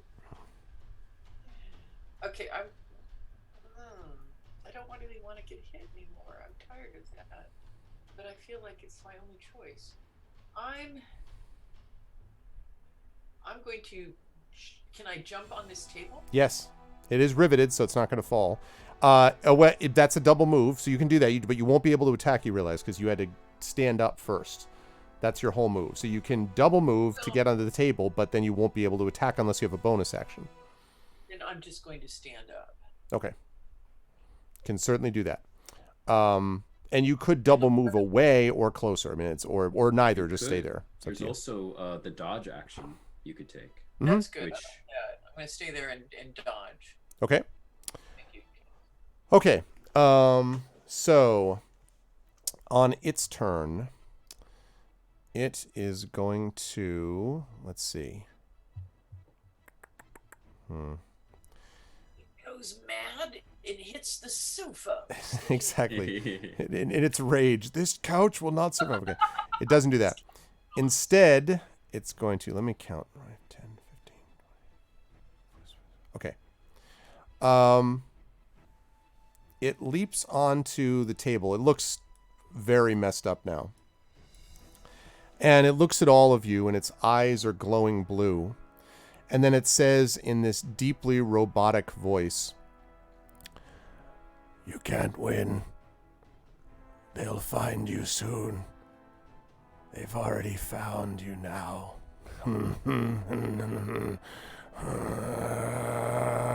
And then you see that it is glowing redder and redder and redder, and a piercing hum is emanating from within it.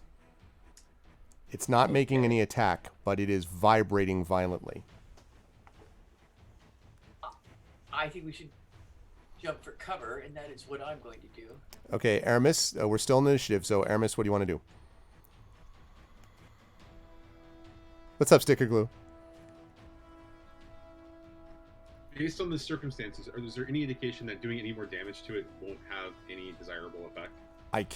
That's impossible to say. It's definitely not dead, but it's also glowing red and acting weirdly and vibrating as a hum gets louder and louder from within it.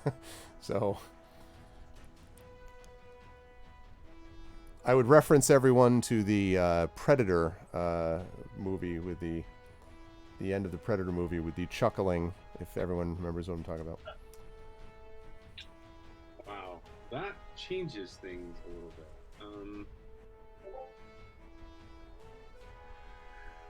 Give me 1 second as I take a look. I don't know what the right choice is. Is there any indication of how much time we have? It's the hum is increasing rapidly, and whatever the vibrating is I mean, not much, if you had to guess. Would you say that since it's like putting itself on display like that, it's going to be really easy to hit?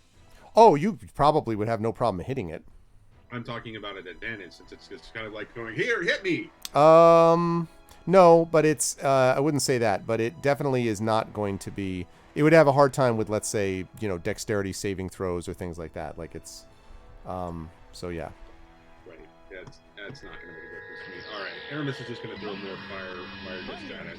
Plenty this guy. There's nothing else he can do. Okay. Thank you for the host sticker glue. I appreciate it. How about Okay. 15 points of damage? Wow. So that was enough. Is that the second time you critted with that? Yes. Okay. So it slams into its side, and as you do so, it goes flying backwards onto the table. It goes like this, lands on the ground, its blue eyes sort of flash, and then go dark. But the humming and the glowing continues, and the vibration on the thing continues. Aramis says, "Well, I did what I thought I could do. Time to go." And Aramis starts backing towards the edge of the sort of overhang. And Okay. kind of looks over it. Are we out of initiative at this point? Not yet. Okay. All right. So you're going to back to there. And Okay. That's all I'm doing. I'm like, there's nothing else I can do at this particular point. Okay. Sleep well. So as a free action, I am going to yell to Kaz and say, "Hey, do you have any of those more portable pocket universe things? Might be handy right about now." And in the sense of time running out, Kaz is actually currently running this direction, because last game, when the man and the young girl were coming out of the room and we were fighting the guards, at one point the three of us were standing right here, and as Kaz was sniping, Kaz cast Dimensional Pocket and said, "Get in here," and they expressed a bit of hesitation. Neither of them got in. So then Kaz was like, oh, that was a waste. Turns out dimensional pocket is not concentration, and it lasts an hour. So Kaz nods his head, and he's on his turn when he's gonna rush right about here, which is where I dropped that dimensional pocket last turn. Okay. And you don't need to spend an action to get into it. You just need to get below the space, and you'll go in. So I'm gonna spend double my. I'm gonna take my move and my action, and I'm gonna hightail it over here, man. Sounds like a plan. All right, Petra, what about you? Exactly the same thing. I'm going to get to there if I can. Okay, Aramis, are you doing the same? We can. We're sort of semi out of initiative at this point. Are you doing the same thing? I'm really afraid to, given the fact this thing's going to blow up, and he's pretty far. Aramis is pretty far. This could be a big run. You could do it, Aramis. Remember you were crowd surfing? I don't need to run. I can just phase shift and get right there. Then I mean, listen. That's not a problem. What I'm concerned about, I'm just going to say this before it happens, and then Aramis is going to phase shift and jump in as well. Okay. But I feel like this thing is going to blow up the top couple of floors, and when we have to come out, we're going to have to drop. So I'm just saying that. Aramis phase shifts and gets into the pocket. All right. Petra said she's doing the same thing. Okay. So you get into I'm sorry, you did say you were going, right, Kat, to that spot? Okay. So you do get to that same area. I cannot believe, I think this is maybe the third time you've survived exploding shit. It's amazing what this thing does. As this was happening, it really is. Like, I have never seen. Oh, I need to cast this again. Oh, wait, I man. don't have any things left. Wait, I did cast it. Does it? It's still there. The fact that it's not concentration is unbelievable. Yeah. Anyway, so when you get there, and actually I would say Petra probably gets there last, and so as you get into the pocket and it's With closing. the drone, by the way, the drone's following. Oh, the her. drone? Okay, like constantly like Just exactly, just spritzing her. That's hilarious. Don't leave. Okay. It's like an unintended spa. All right, so when you jump in along with the drone, I would say just before it closes up, all of you hear this sound of a voice going, "What is it? No!" And you think it might have been the incapacitated guard's voice a second before. And the pocket closes just a second before. You have no idea. It's sort of cut off. You heard this enormous explosion, but it was half cut off. And you're now inside your pleasant little pocket. We're outside of initiative. Yeah. Everything seems fine. I can't imagine what, there's no says, problem. Attacks and powers can't cross through the entrance, which is not a problem. It does say those inside can see out of it as if through a 3-foot by 5-foot window. Ah, that's right. So what you see below you is that as you get into there, the indeed this creature sort of continues to vibrate. And then as the explosion happens, you can see this sort of radiating light that then blasts outward from it. And you see the couches, the chairs, the things around it just melt. Like basically just absolutely melt before the fury of this blast. The walls and everything on the top floor are completely obliterated, as is the floor, the riveted table, etc. When your vision, and in fact so much so that you all have to, even though it's through a window, you have to like turn away because like the flare is too bright for everyone. And when you look back down, you see that the entire top floor apparently has been just wiped out of existence. There are some metal pieces of slag perhaps.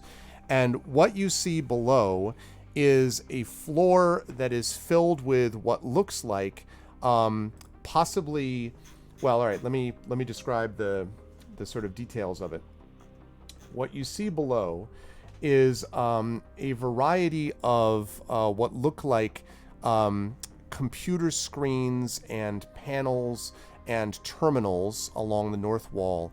There are machine parts and tools that are on the bottom. The top of these are scorched, but it looks like actually most of the floor below has been spared the worst of it. Like it looks like there's some damage like up near the top where the tools were stacked higher, but basically things below that were essentially shielded by this. But you also see along the side of the west wall, there are 10 sleek drone-like vehicles the size of an escape pod. So roughly like 5 to maybe 6 feet or so in length each, lined up in a row, each of them mounted to a torpedo-style launching ramp.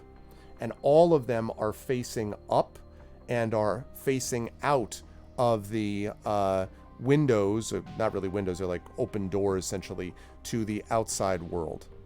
So this is what you can see. Obviously you can't hear anything, but there are definitely displays, and you can just barely see from your vantage point. You can't see what it's saying, but you can see that the screens seem to have movement, in that there's something or someone like talking on them, or there's like a vid playing or something on those screens in front. So to be clear, the 80th floor that we were just on, the floor, it's not only the floor figuratively, but also literally the floor of the 80th floor blew in. Correct. And we're currently now looking in the 79th. That is floor. correct. Okay. Okay. That's. Let me make sure if that's crazy. 80 or 90. Is it the? I'm pretty sure 70. I'm sorry. Yes. That's right. That's right. Yep. So it's the 79th floor you're looking at. Yeah. Hey, X-Men, what's up? Well, I'm glad I have that talent. You say this, and a second later, psst, psst, the healing Right. robot. Like, although I think out of combat, that healing drone would drop pretty quickly, probably. Well, sleep it well lasts for a minute, so, but it does get to heal all that time. So it's like 2d6 every 6 seconds. It's just spraying Petra like madness. All right, so let's say 6 seconds times 9 is how much it would have left. So 2d6 54. times 9, which means you said 2d6. Yeah, 2d6. All right, 2d6 times 9. So you can roll 2d6 9 times. Or 18d6. 18, Yes, that's another way to do it, yes. Yeah. So this is hilarious. This is where the statistician's like, well, actually, 2d6 times 9 is not the same thing, isn't it? So it heals her for 64 points of damage. Okay. She is overhealed and is destroyed from the... okay. It keeps spritzing. It spritz for all of its life. Too Right much in her- spritz! Okay, before I go... Absorbs too much energy. yeah, too much power. Okay. Well, we can exit with an action. Yeah. Just watch your way down. Here, I'll go first, and I'll drop with a rope. I was going to say, because the drop... How far above the ground is it usually? It's, It says up to 60 feet in the air, so I would say... I would probably put it at... I would say probably 10 feet up. Yeah, because of the... Okay. From the- So basically you're talking about... so it's about a 25 to 30 foot drop, you would guess, to the floor of the 79th below you. I don't really know if it if I can take a rope out of it. I mean, it does say what does it say? I've come to believe there's nothing this plane can't do. It says anything inside the extra dimensional space drops out when the effect ends, which I think insinuates that you could put items in it, which Oh yeah. means I could spill a rope out. I don't know. Well, We were doing that when we did it before. Remember, I dropped a computer through it and stuff. Yeah, but I don't know if you can a rope would be, because it's a continual item, someone would have to hold I don't it know. because you can you can use an action to seal the entrance. You can't prevent those inside from exiting. Any attempt to exit by anyone inside the space reopens the entrance. So someone would need to hold, this rope or whatever to let the other people down. And then the last person down obviously has to float or fly or levitate or jump or land, do the classic, the princess at the end of The Princess Bride into Andre the Giant's arms, Fezzig's type of thing. How far is this place? I mean, how far is this drop? You would say roughly about 25, 30 feet. Is the entrance open yet? Did we open it yet? You were just looking through the window, I think. I don't know if Yeah. Kaz has I done mean, anything else.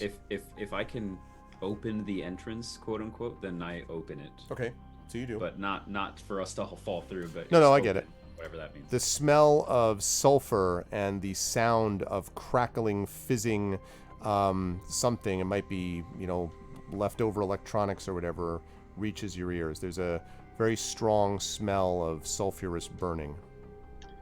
If I might beg the DM's indulgence, Sure. Aramis will kind of look around at the three of you, shake his head, reach into his jacket, where he's stored all of the things from his backpack into his jacket, pulls out a little item, it's kind of square, hits the button, and drops it through the hole. The inflatable mattress, like Oh let's go to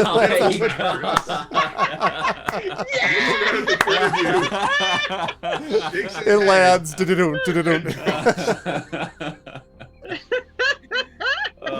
Oh That's man, it, guys. We can stop playing Esper Genesis now. yeah, That's it's right, all we won. it's success. We have won. We just won. You've won. Yeah. You All the laughed at credits. his mattress. The mattress. All the Yeah, it credits. lands. It drifts perfectly. Just lands smoothly and yep, looks great.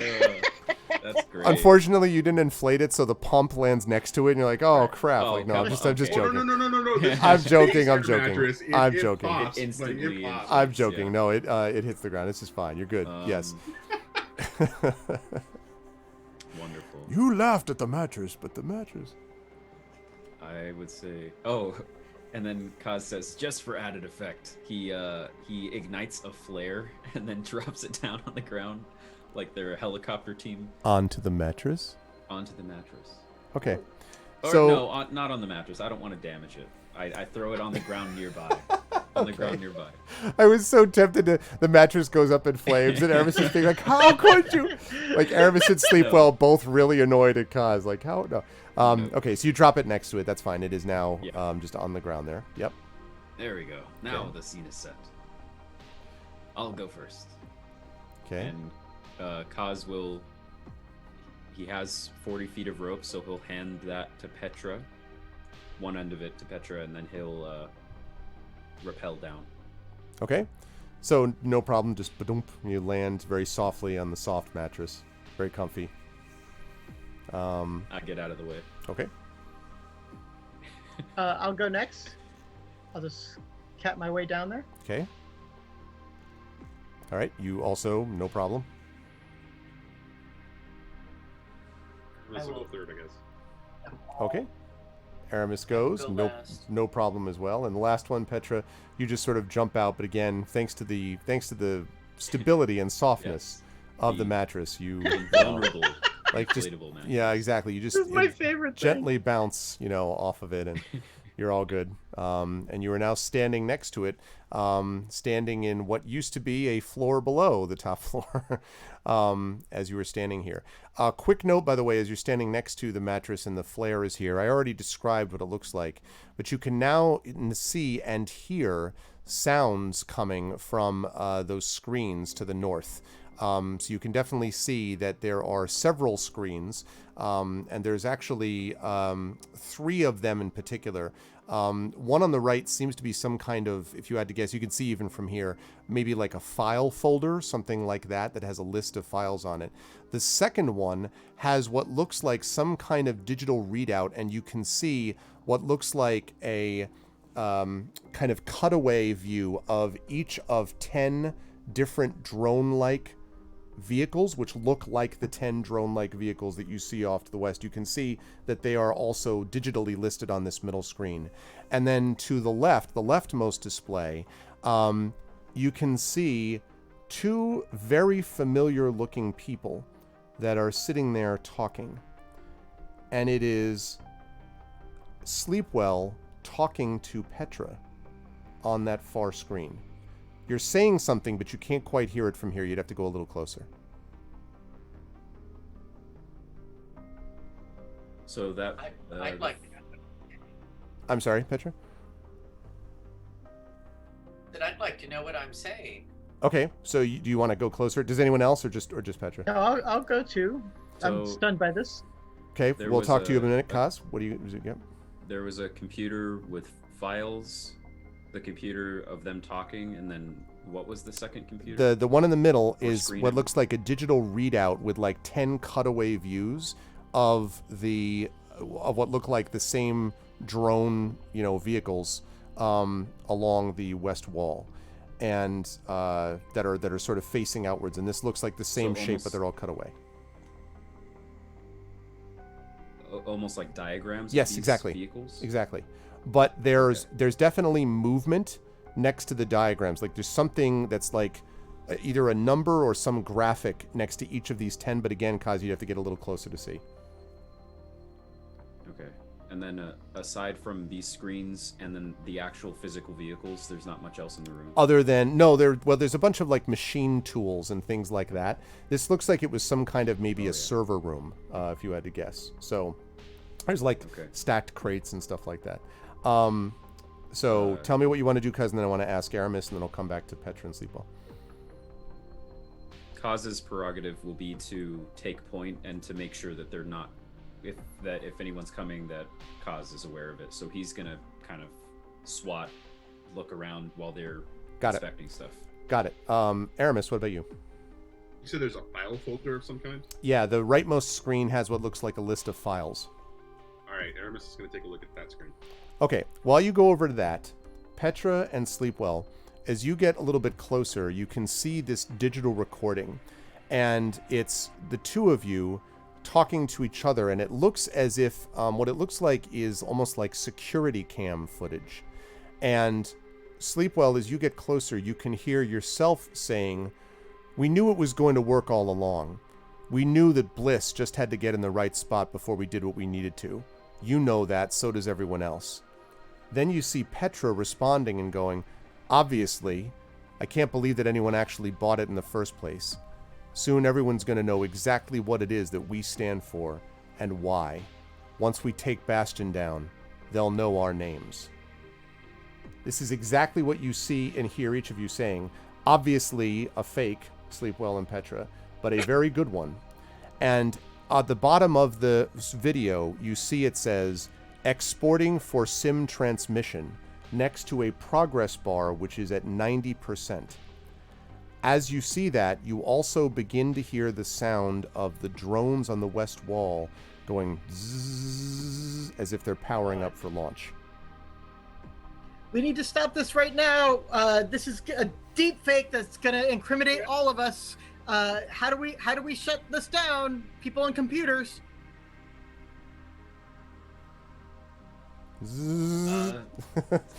What do the files say? I'm not much better. It looks like you've got a series of encrypted files of some kind.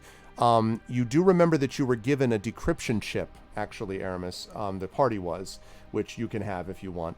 And these look like a bunch of encrypted data stores. Your guess is that this is what these are. You don't know what they say. You don't really have to, unless you want to spend the time to look at them, you could try to hack in. But right now, you only see that there's a set of files which look to be encrypted data stores and files of some kind. Do we see any type of control unit around that should be controlling the drones? There is a terminal, yes. In fact, there are several terminals. There is a terminal, the terminal that's underneath, basically. There's one terminal underneath the main screen that has the cutouts, the sort of readouts of the cutaways, diagrams of the drones.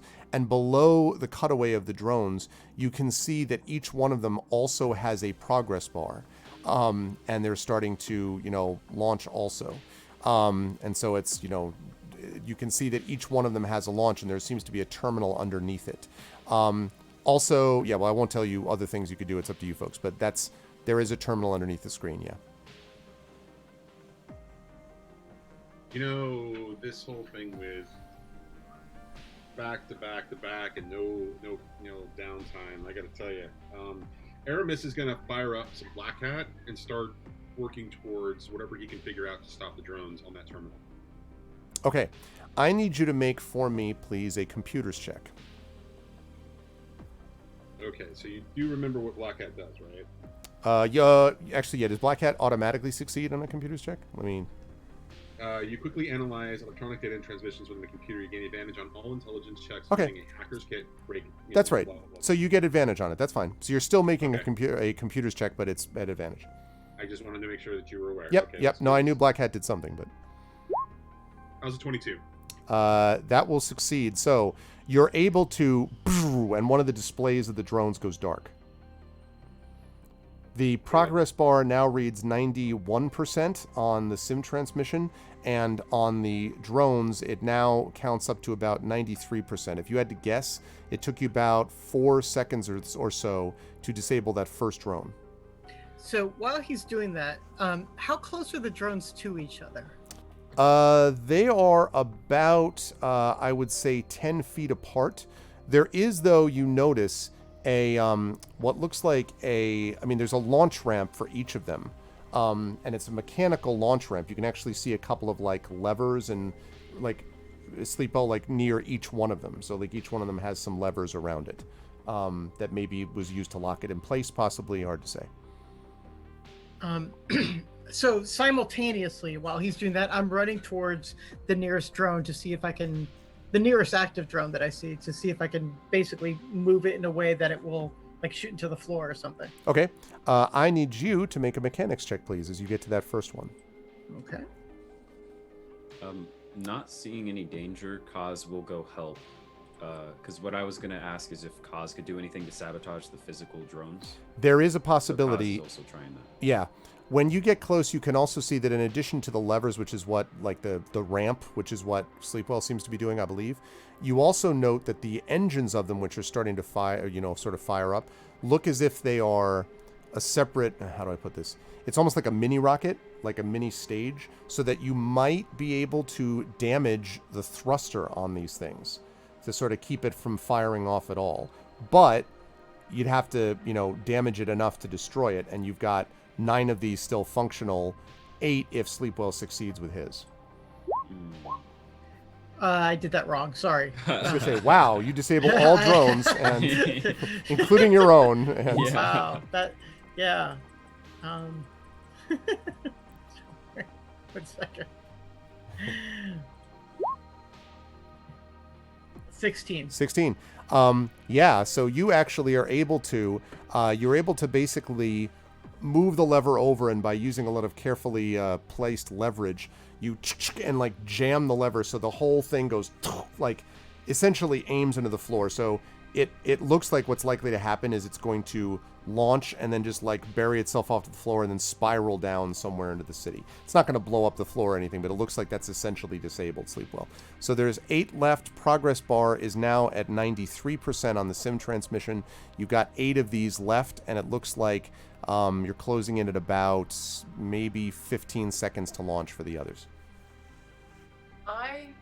Petra, would like to step forward, and this is probably, I'm sure, not going to work, but somehow put a hand down on the terminal and try to reach the bizarre machine intelligence with whom she is periodically in contact and say, I need help. I need you to stop these.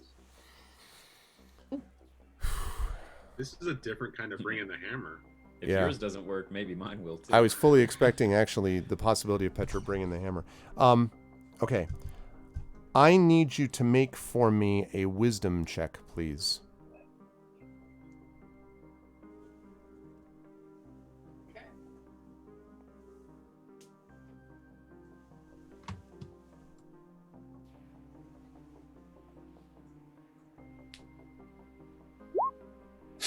Oh. So you start to do that, but you're a little distracted. There's rockets going off, and there's like Sleepwell like frantically working at levers, and Kaz staring at thrusters, and Aram, it's I'm sorry, guys. yeah, you Time to fail, but sadly. Although do you have inspiration? If you have inspiration, this is a good time to use it. yes, I'm going to do that. Yeah, So you have let's see. inspiration. Oh God, thank you. In before critical hit. How about a 12 instead? Okay. When you put your hand down on the terminal, you hear very faintly, I hear you, Petra. It sounds like the voice of the Hyperlance AI that you've been in contact with, but it's very faint. And it says, I can barely make you out. What love do you wish? It's very faint. I need this information, not that they're about to spread, not to go out. I need you to stop it. If I stop it, I might harm you and your friends. That's okay. We need it to stop. And there's a long pause, and then... Be ready. This may come as a shock. And I'm going to say out loud, hang on, everyone. So... What's about to happen? So we cut away for a moment. The camera zooms out as Aramis is frantically trying to work through the, deal with the drones, as Kaz is preparing to, I assume, fire at one of the thrusters, I think, or do something like or shiv the thrusters. I should ask that, Kaz. Is that what you were going to do? I shouldn't say what you're going to do. You tell me. Am I clued in at all into what Petra's trying? I don't know. I mean, like, you could see... I don't think you're even paying attention. When she says, hold on, though, you would definitely hear that. Kaz would just turn... His response, he's just in front of the physical drones, and then he's like, what's going on? That's his Okay. response. Sleepwell is on to the next one, trying to kind of frantically... What do you do, Sleepwell, when you hear the hold on thing? I kind of like pause and so like if I'm on a gear, I'm just gonna like keep holding onto it. If I'm on like a mechanism, I'm gonna just clamp onto it. Okay. So as you sort of zoom, as the camera zooms out, all of you looking at the destroyed top floor, all of you moving around, we see from one side of the bastion a flare, and bursting out of the flare and heading full speed towards the building at breathtakingly beautiful speed even, is this small object which rapidly grows larger. And as the drones begin to fire, you see this object going larger and larger and larger. And then you see an array of lasers firing out from what is clearly the hyperlance towards the drones. And they hit each of the drones in turn, so that in some cases only 50 to 100 feet away from the building, they are vaporized. And as the hyperlance swings by, the building for a moment is engulfed in smoke and some kind of, let's say, kind of shimmering almost fire. We lose sight of the companions, and the hyperlance flies by and then turns in a beautiful arc with the light sort of shining behind it, and comes in and basically hovers. And there is a moment where a light beams down from the hyperlance onto the smoky floor. Is there anything below that smoke? We will find out next week on episode 55 of Esper Genesis. Awesome. Altai Media presents. Oh, so good. That's a great move, Cap. I didn't actually know whether that was going to work. It hadn't even occurred to me that that was one option. Good stuff. Very good stuff from everyone today. This was a very, very hard fight. I will tell you that the damage that it does on those slams is 3d8 plus 7 per slam. So Ridiculous. God. it's crazy powerful. Which I think once you're clear of all this, you'll have to be like, Jesus, what are they sending after us these days? Like, well, yeah, something's going on. Great stuff, though. I will start with the gentleman on the right side. You owe the creepy kid one now. Yeah, maybe. That was a nice maneuver, but it wouldn't have worked on a crit fail. So I'm glad you had that inspiration. So let me start over here to the right. Let me begin with Kaz. Zach, good stuff with Kaz today. I thought that your snipers actually, although Petra was soaking the damage repeatedly, and Petra did a lot of damage. A lot of damage to this thing too. But your damage really was constantly harassing it, and you hit it first. You hit it again towards the end. You hit it a bunch. So you were doing a lot there. And that dimensional pocket, man, I don't understand. I've never met a more useful spell in my life for the use of that spell. Like rope trick, which is the equivalent of it in D&D. Everyone's like, all right, yeah, rope trick, whatever. Like, you have gotten so much salvation out of the rope trick. It's amazing to me. How'd you feel about today? Where will the fine folks see you next? Well, I think, to be fair, one probably encounters more sequences of self-destruction or explosions in a sci-fi campaign. Yep. Probably. Yep. So I think, yeah, that might point out some of its usefulness. But yeah, hey, I gotta start padding this thing out and give it a description. Like, it's like we're in space. We're looking at the pillars of creation. Yeah. I was gonna say. Wonderful. Because otherwise, who knows what it looks like? Like a 70s shag carpet? Who knows? Like, we need to, 4 inflatable beds for each of us.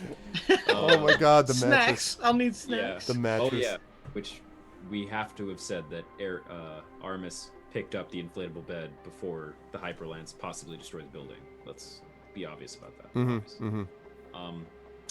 Because that's irreplaceable. No. It'll be the episode 3 or part 3, the search for the air mattress. Because they're still searching for the spot, right? Yeah, the search for sleep number. You should have grabbed onto all of them, Kaz, and just been like, "Ha, howdy, true," and they'd like teleported up. If anyone's ever seen Star Trek 3, but anyway. Then you get to fight Christopher Lloyd inside your own dimensional space. Anyway. Who needs a dimensional pocket when you could just hide behind an inflatable bed for cover? I mean, the search for Serta. Yeah, exactly. The search for Sealy. Tempur-Pedic. Yeah. Oh, man. Anyway, I had a lot of fun tonight. A very needed break from the crazy confusion of reality that is 2020. Yes. And yeah, that was a lot of fun. You guys will see me next week here on this channel again for Esper Genesis, and then on my own channel and beyond in the future. But yeah, it was a pleasure. Good stuff, Zach. Also, good stuff again out of Carlos with Sleep Well. I was really cracking up at you just prepared to go and you're like, how many hit points do I have? I have what? Like, it's just like 20. And Zach being like, well, yeah, so about that. Oh man, you thought I was joking about face tanking the lasers. But anyway, it was good to see a lot of that. You had a lot of really good moments, I think, and the heals were obviously clutch. They needed your rank 3 stuff like no one's business, and also the drones. That one sort of like raining down hell was cool. It was too bad you didn't get more use out of it, but there's nothing you could do about that because you were trying to keep people alive. Like so there's nothing you could do about that. But it was good to see those moments, and I think we're all of you were doing what you were needed to try to do to stop that launch at the end there. So be interested to see what the final results of it are. How did you feel about today? Where will the lovely folks see you next? Oh, it was like a ton of fun. Really funny. My God, I love that mattress moment so much. Like, it just seriously is like, it's why we role play. I think it's so funny, so great. And I mean, just like Kaz's dimensional pocket that was there from last time. It's just like beautiful synergies happening tonight. So yeah, I mean, just a ton of fun. People will see me on Sunday. I am going to be showcasing the newest iteration of Negocios Infernales along with Claire Cooney, my wife. And we are going to be leading through the Sound Clash gang through some character creation and a few fun rounds of it. So that should be really fun. And then I'll be here next week to see if we're alive. To see if we're still here. Yeah, I'm playing in that Negocios Infernales game too. So I have already play tested it several times, but I look forward to the craziness that game provides. So that'll be a good time. Thank you for agreeing to do that. Also, again, Carlos, I appreciate it. And yeah, thank you for awesome stuff tonight. Always a pleasure. Also, always a pleasure to have Kat with us. And again, not only were you, I mean, I really, like, every time, as I said, 3d8 plus 7 and 3 attacks, you know, if you do the math, this is why you were getting slammed. I mean, and it is immensely strong and all that stuff. But not only did you soak the damage, though, and you did a lot of damage when you hit it, too, but you were able to hang together long enough. You actually never had a death save you had to roll because people would get you up the very next turn. But then you had that really big moment at the end there, which is that idea of the terminal. That had not even occurred to me, and that idea, I think, was clutch. There were obviously other ways to solve this thing, and we'll see what the consequences long-term of what you ended up doing were. But that way was one I hadn't expected, and it was a good moment. So we shall see what the ramifications are. But it was good to see that thinking outside the box. How'd you feel about today? Where will the lovely folks see you next? Well, total shout out to Sleepwell, because he was the reason that Petra was able to keep standing up. Yeah. And so that was good work and much appreciated. This is a great game. I always have so much fun with this. It's always something that I look forward to. Where can you find me next? I don't know. I'm perpetually online. It's 2020. I live on the internet.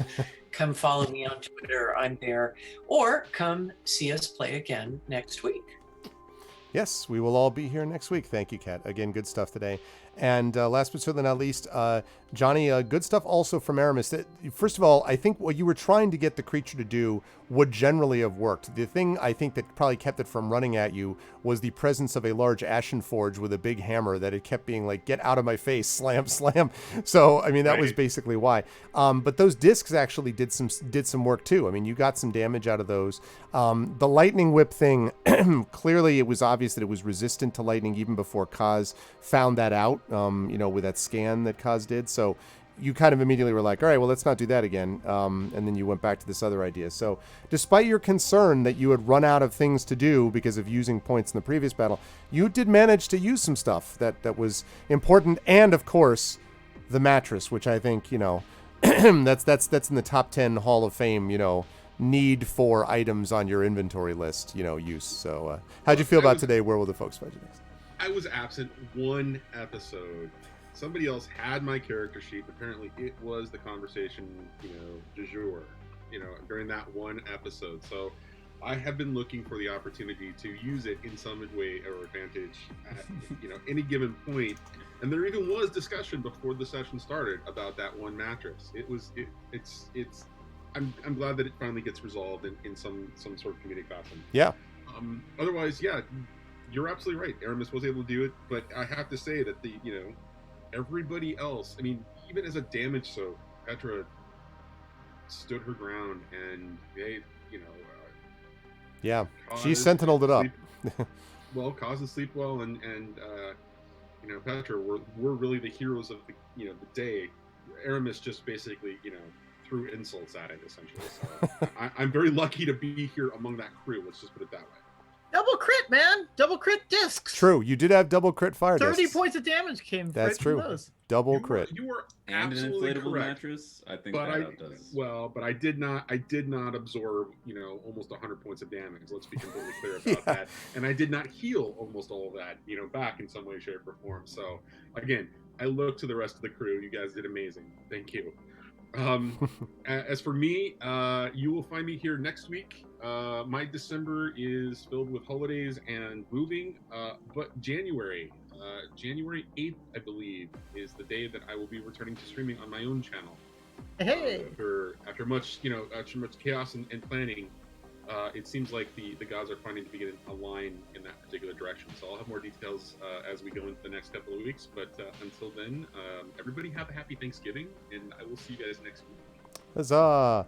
Yeah, that's true. From all the Esper Genesis crew to all of you folks, happy Thanksgiving in the U.S. of A. To those Canadians who already had it, listen, too bad you ran out of time. Now our Thanksgiving.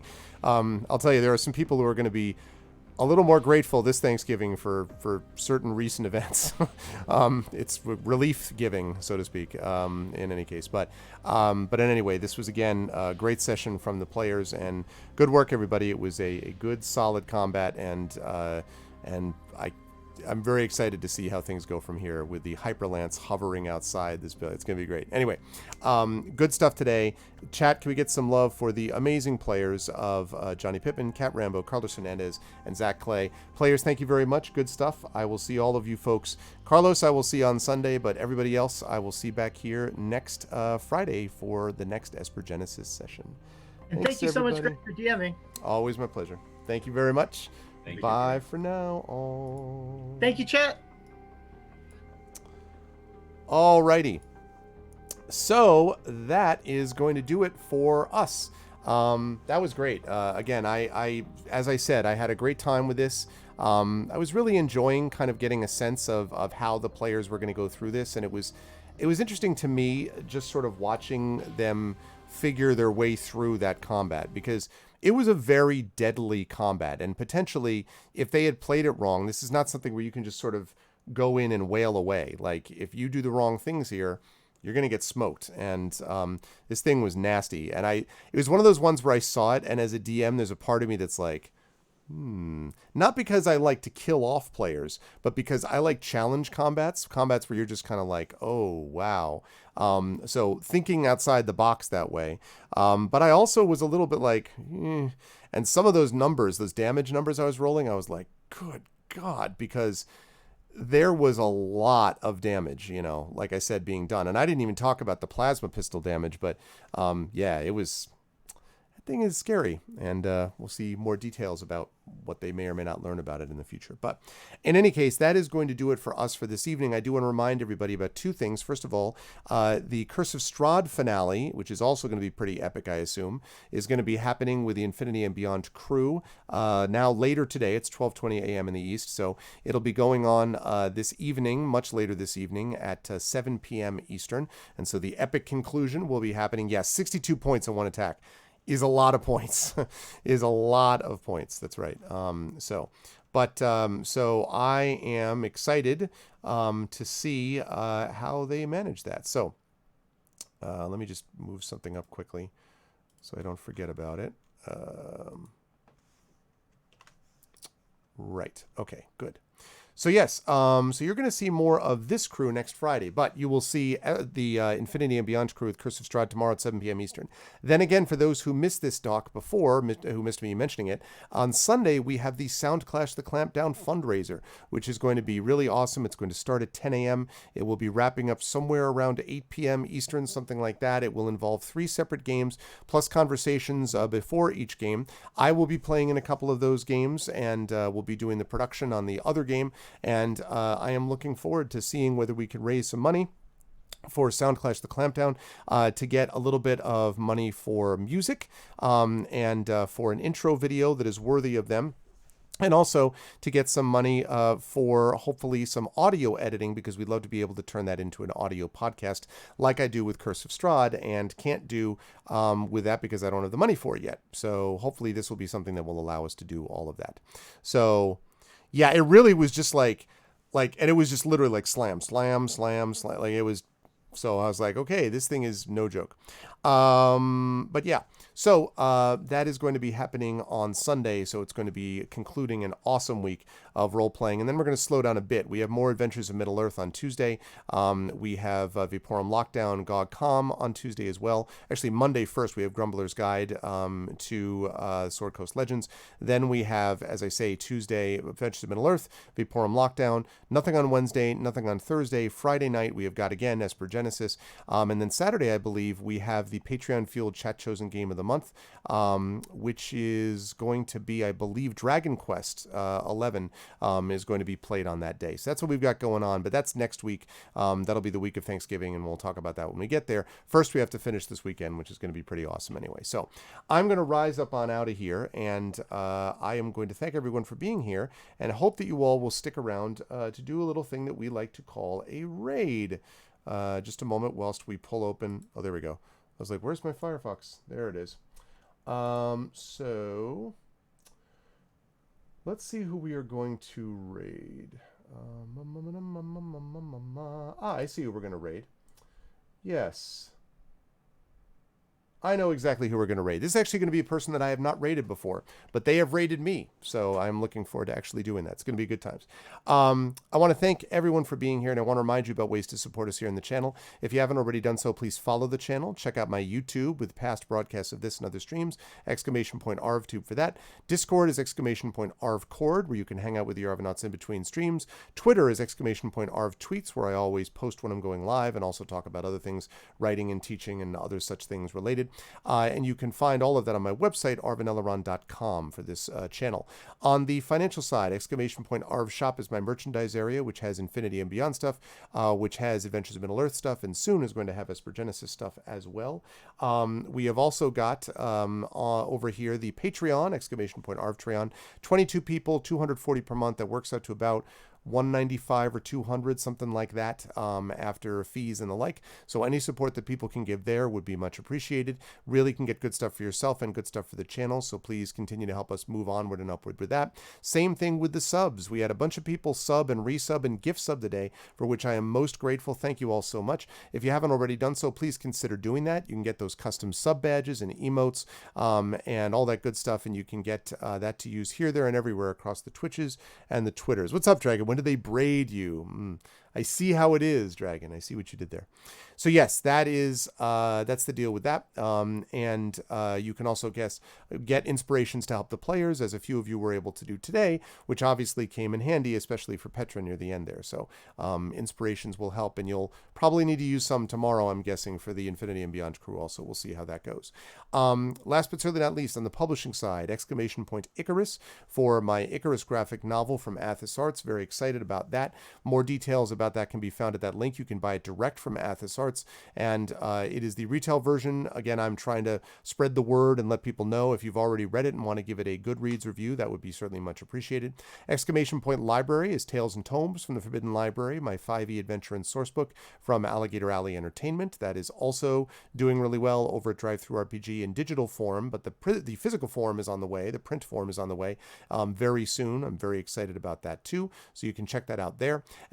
Grayshade KS is my Grayshade Kickstarter, which is launching on February 2nd, 2021.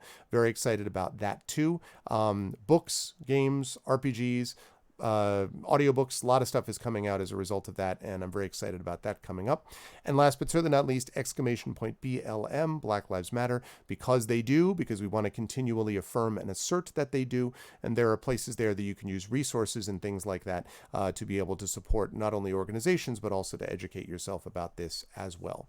Otherwise, I think the Spec Fic book box from Athos is now concluded, so I hope that they did well at the end there. But thank you to everybody for being a big part of this. And yes, !Help Now. Thanks for putting that as well, Arudino. Yeah, that is important about suicide prevention, something which was that Terry Tunes brought up on Tuesday because of a friend, not a friend actually, her stepbrother, who sadly passed away as a result of suicide just about a week ago, and so really has had an impact on her family. And so we brought that up because we think it's important to have that resource available in chat also.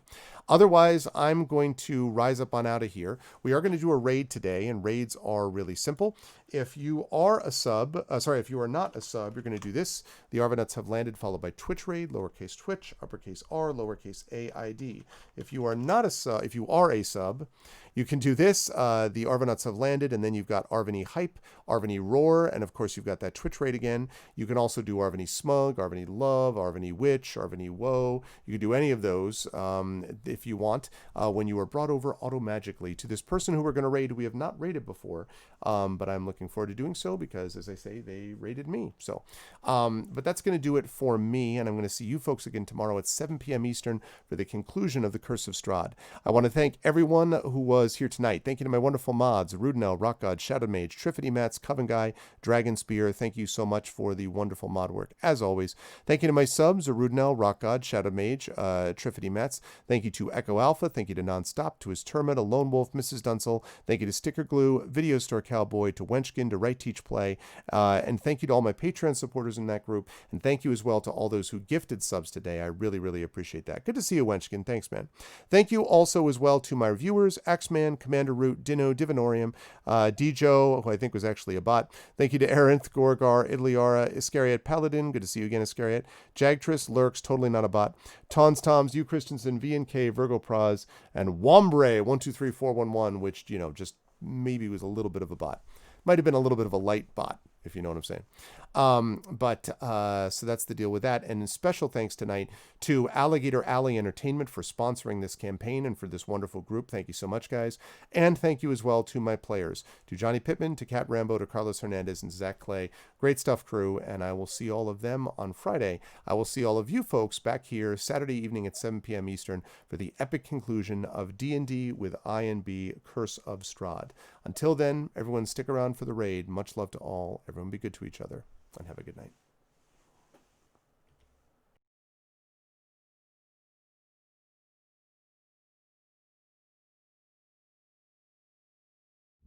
When I was a child, I talked like a child. I thought like a child. I reasoned like a child. When I grew older, I set aside childish ways. Corinthians 13:11. In the distant future, mankind has spread into the stars and found it is not alone. Within the cluster of planets known as the Silrain Heart, many races strive for survival or supremacy. But throughout this array of planets, societies, and cultures, each has one thing in common: the Crucibles. Scattered throughout the galaxy, each moon-sized structure contains a core of raw sorin, a form of mysterious energy used to power ships, cities, and sometimes the warping of the fabric of reality itself. Beings who can do this have been given a name: Espers. The power of God has been granted to God's children. It is a time of terror. It is a time of wonder. It is the time of Esper Genesis.